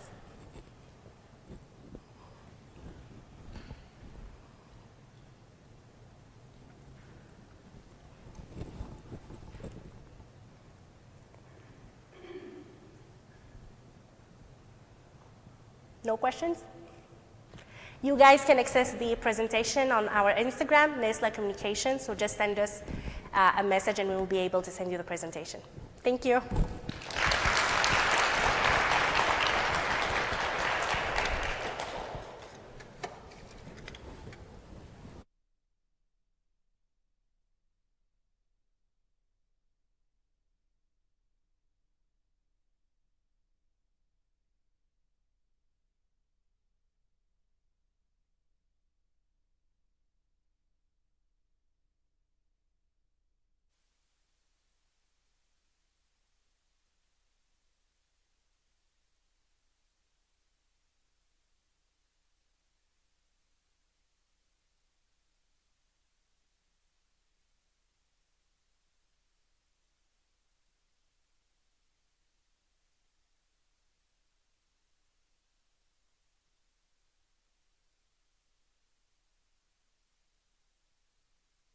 Thank you again for that wonderful session. Now, today is the time, it's the time of the day that you guys have all been waiting for. It is our award ceremony time. Now, to help me do the honors, can I please have to the stage Angelica, or as we like to call her, Dr. B, the Ultimate Legacy Builder. And she is from B Global Publishing Company. Thank you again, Dr. B. If you like, you can stand right over here in the middle. All right, so we'll get started with these awards here. Our first award will be going out to an Ariana Lupai. Now, Ariana is an accomplished SEO consultant and the founder of Aprendo SEO with over 6 years of experience. She has helped numerous U.S. and international companies achieve sustainable growth and success. Congratulations. If you'd like to say a few words. Thank you so much. Appreciate it.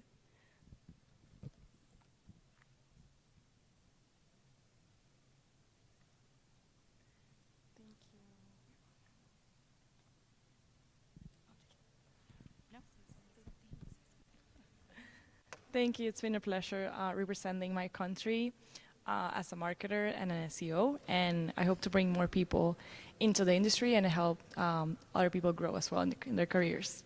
Thank you. You're welcome. Good job.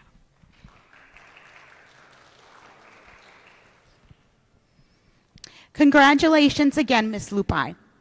Now, our next award, this will be going out to Ms. Amanda Bernard. Amanda Bernard is the Chief Marketing Officer at One Click Technology Group. She has 14 years of experience in the industry. 14 years Plus, I'm sorry. Amanda is an accomplished digital marketing expert, skilled in SEO, PPC, programming, data analysis, and emerging AI technology. Congratulations to you, Ms. Bernard.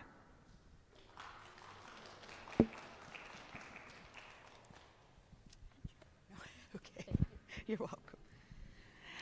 All right, and for our next awarded, we have Alonzo Gaeta, I believe. I hope I pronounced that correctly.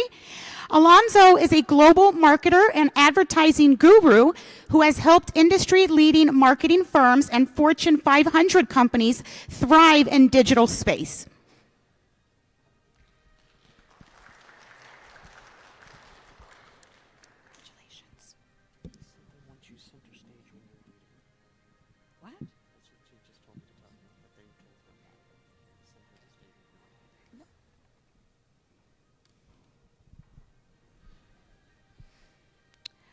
All right, and for our next award here, this will be going out to a Mr. Brandon Salisbury.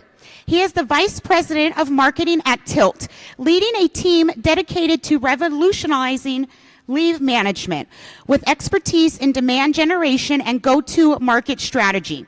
He has a driven impression growth for startup SaaS companies. Congratulations to you, Mr. Salisbury.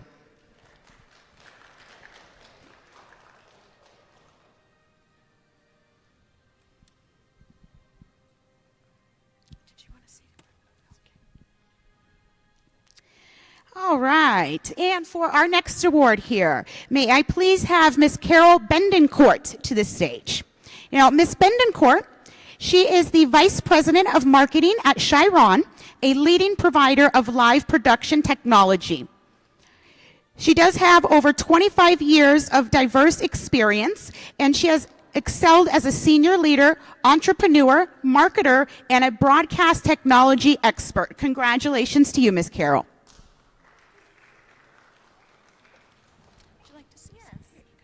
Just a couple of quick comments about leadership, since that's what this award is for. It really isn't about being the smartest person in the room. It's about bringing the right people into the room and helping them grow and learn. It is not about me. It's about the team and giving them the tools that they need, keeping them on track and accountable, but also giving them the space to share their unique perspectives. And last, but certainly not least, it's not about my success, it's about the success of the organization that I serve. And I certainly appreciate being here today, and I appreciate this award and the generous knowledge of all of you in this room. Thank you.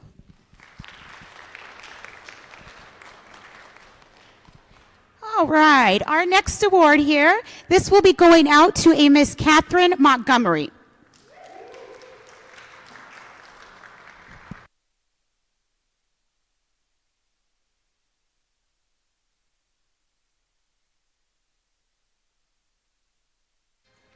Now, Catherine Montgomery is the founder and CEO of Better Together. She is an experienced communication professional with a background in education, environment, and social justice. Ms. Montgomery, did you want to say a few words? Okay.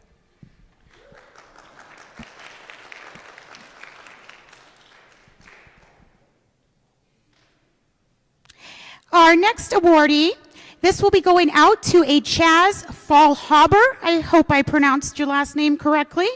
Chaz is the Chief Marketing Officer of On Us IV. Chaz has been immersed in marketing and branding for over 10 years, working on clients from In-N-Out Burger to Nissan, also Microsoft and Windows. Before co-founding Colorado's first IV hydration bar, Honest IV, in 2014. Congratulations to you, Chaz.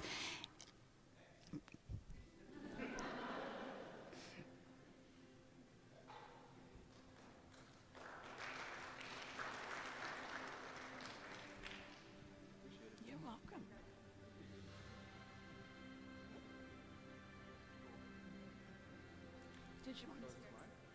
Did you want to say a few words? Oh, no, I'm good. Good to meet you all. Congratulations.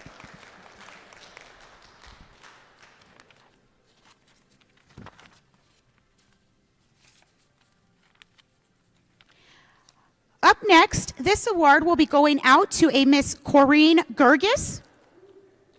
Now, Corrine is the Director of Strategy at Curium Agency. She's a passionate internet marketer specializing in brand storytelling and cultural trends. Known as the Multimedia Center since childhood for her exceptional multitasking skills, she currently leads digital strategy and influencer marketing at Praxis PR and Curium. Congratulations to you, Corrine.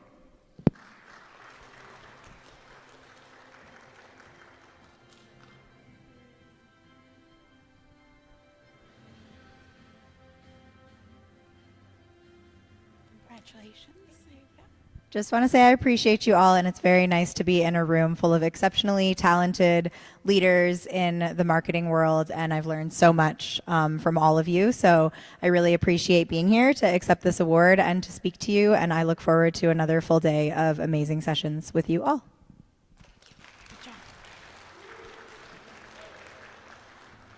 Congratulations again to you, Corrine. Now, for our next awardee, this one will be going out to a Hossam Basil Harfouche. I hope I pronounced that correctly.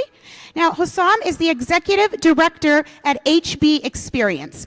He has over 30 years of experience in the industry. He is a seasoned marketing professional with expertise in communications, advertising, events, and TV production. His portfolio includes top-tier brands such as Chivas Regal, Mercedes-Benz, and leading hospitalities. Congratulations again to you, Hossam. Thank you very much, and it's a pleasure to be here tonight. And also, I would like to thank Sherry Ash, who's my partner in the agency. Thank you.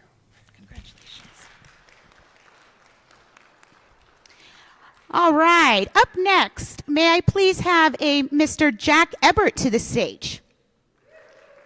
Now, Jack Ebert, he is the president at Driven Media, where he built a bridge between students and struggling small business owners during the COVID-19 pandemic. Congratulations to you, Jack.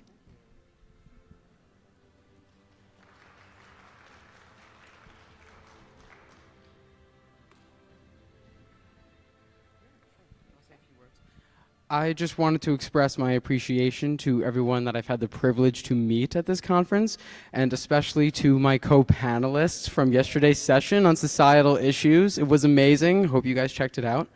And I also just wanted to acknowledge that I would not be on the stage today had it not been for the amazing team and my business partner who have been there every step of the way with me. And so, yeah, I look forward to seeing you all tomorrow.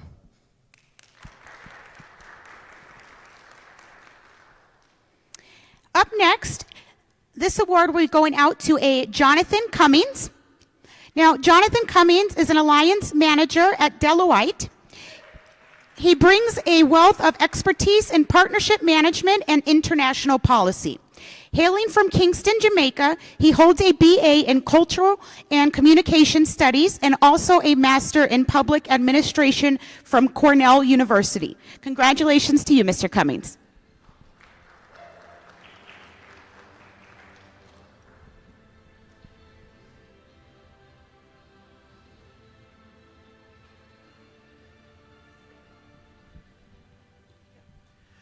Well, thank you so much for this award.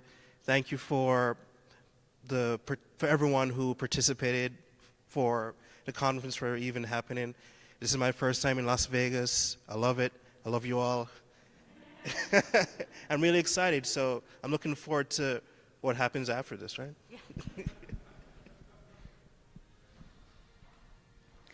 All right, up next. This award will be going out to Dr. Jocelyn Ramos Campbell. Now, Dr. Campbell is the founder and president of MAMI Innovative Media. She is a renowned expert in multimedia marketing and a leading national spokesperson for people with disabilities. Congratulations to you, Dr. Campbell. Sorry.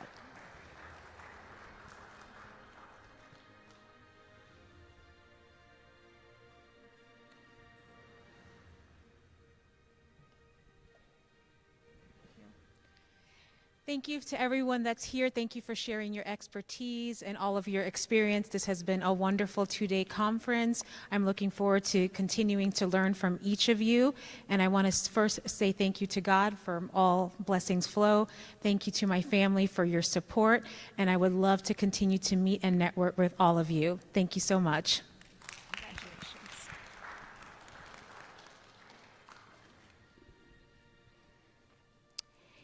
Our next award will be going out to a Naila Cordry. I hope I pronounced that right. Now, Naila is a CEO and head of marketing at Nestle Communications, Inc. and Danielle Henkel Enterprises. A respected female leader, she is a businesswoman, entrepreneur, and a marketing director. Congratulations, Naila.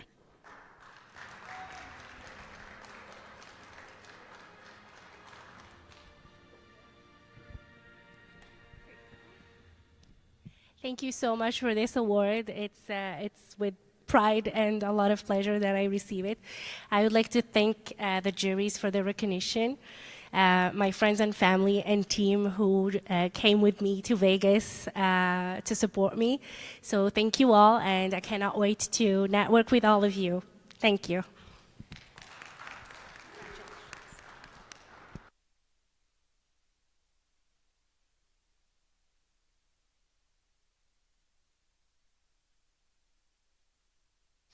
All right. Up next, may I please have a Mr. Paul DeBonis to the stage. Now, Paul DeBonis is the managing partner at North America at TLC Worldwide. Here, he oversees the North American market and leads a global leadership team. He is passionate about health and fitness and firmly believes that the experiences make life more rewarding.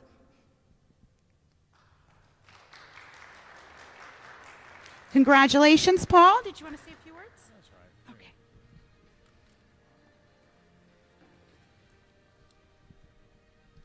All right. Our next award will be going out to Renee Surratt. Renee Surratt is a VP of Marketing at Subcontractor Hub. She is data-driven marketing expert with over 10 years of industry experience. She is known for developing and executing highly successful strategies.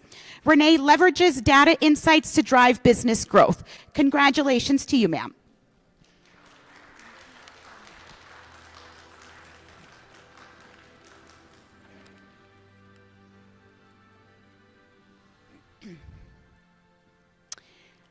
Up next, this award will be going out to a Rich Tran.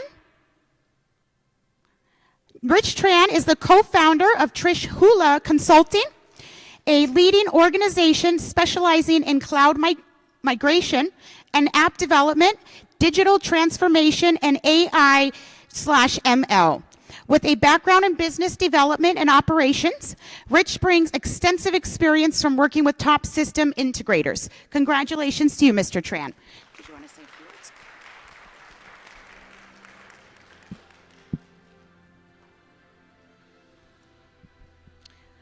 All right, and for our next award, this one will be going out to a Mr. Scott Curley.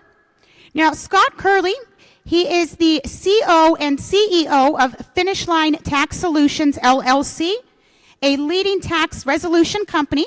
He has a career spanning back from 1996. He began as a sales manager and emerged as a visionary leader. Congratulations to you, Mr. Curley. And it looks like Mr. Curley is not here at the moment, so we will make sure that we get that award out to him. And last but not least for today's ceremony, may I please have a Yuri Chudnovsky. I hope I pronounced that correctly. Now, Yuri is the co-founder of Lightspeed Campaigns. Now here, he combines his engineering and marketing expertise. He has a background in automotive and aviation. He has achieved notable accomplishments in project management and published in SAE Journal. Congratulations, Yuri. Just want to do a huge shout out to my partner, Megan White. She's right here. You know, the success of the company comes from the team. It's not just the leader. So, you know, all of our success I can really attribute to her and her amazing creative. She also gives out a ton of insights and, you know, different tips and strategies on LinkedIn. So look her up, and thank you again. Now, that does conclude our award ceremony for this afternoon. But before I let you guys go, I am going to let Dr. B say a few words to you guys, and then we'll wrap everything up for you. Congratulations, everybody, for your amazing awards and all the hard work that you've put into this. One of the things that I do want to say that another marketing tip that you need to consider is publishing your book. I am a publisher, and I think that that's how you can create lead generation. You can create sponsors, you know, get sponsors to sponsor your book. There's so many strategies on how to make money and market yourself, but publishing your book. Remember, leaving a legacy is leaving your message that will outlive you for generations to come, and a book is one way. So thank you again, and congratulations to all of you. You are amazing. Thank you for your help. Thank you again for your help, Dr. B. Now, congratulations to all of you that were awarded. We hope that you continue with the good work and keep inspiring us all. Now, this does conclude the second day at our Marketing 2.0 conference, which of course is powered by Demand Jump. Now, you can go ahead and explore the exhibit booths, connect with your industry experts around you, and finally enjoy a beautiful night in the hot heat of Las Vegas. Again, this is Catherine, your show host, and I am signing off for the evening. I will see you all here bright and early tomorrow morning. Have a great night.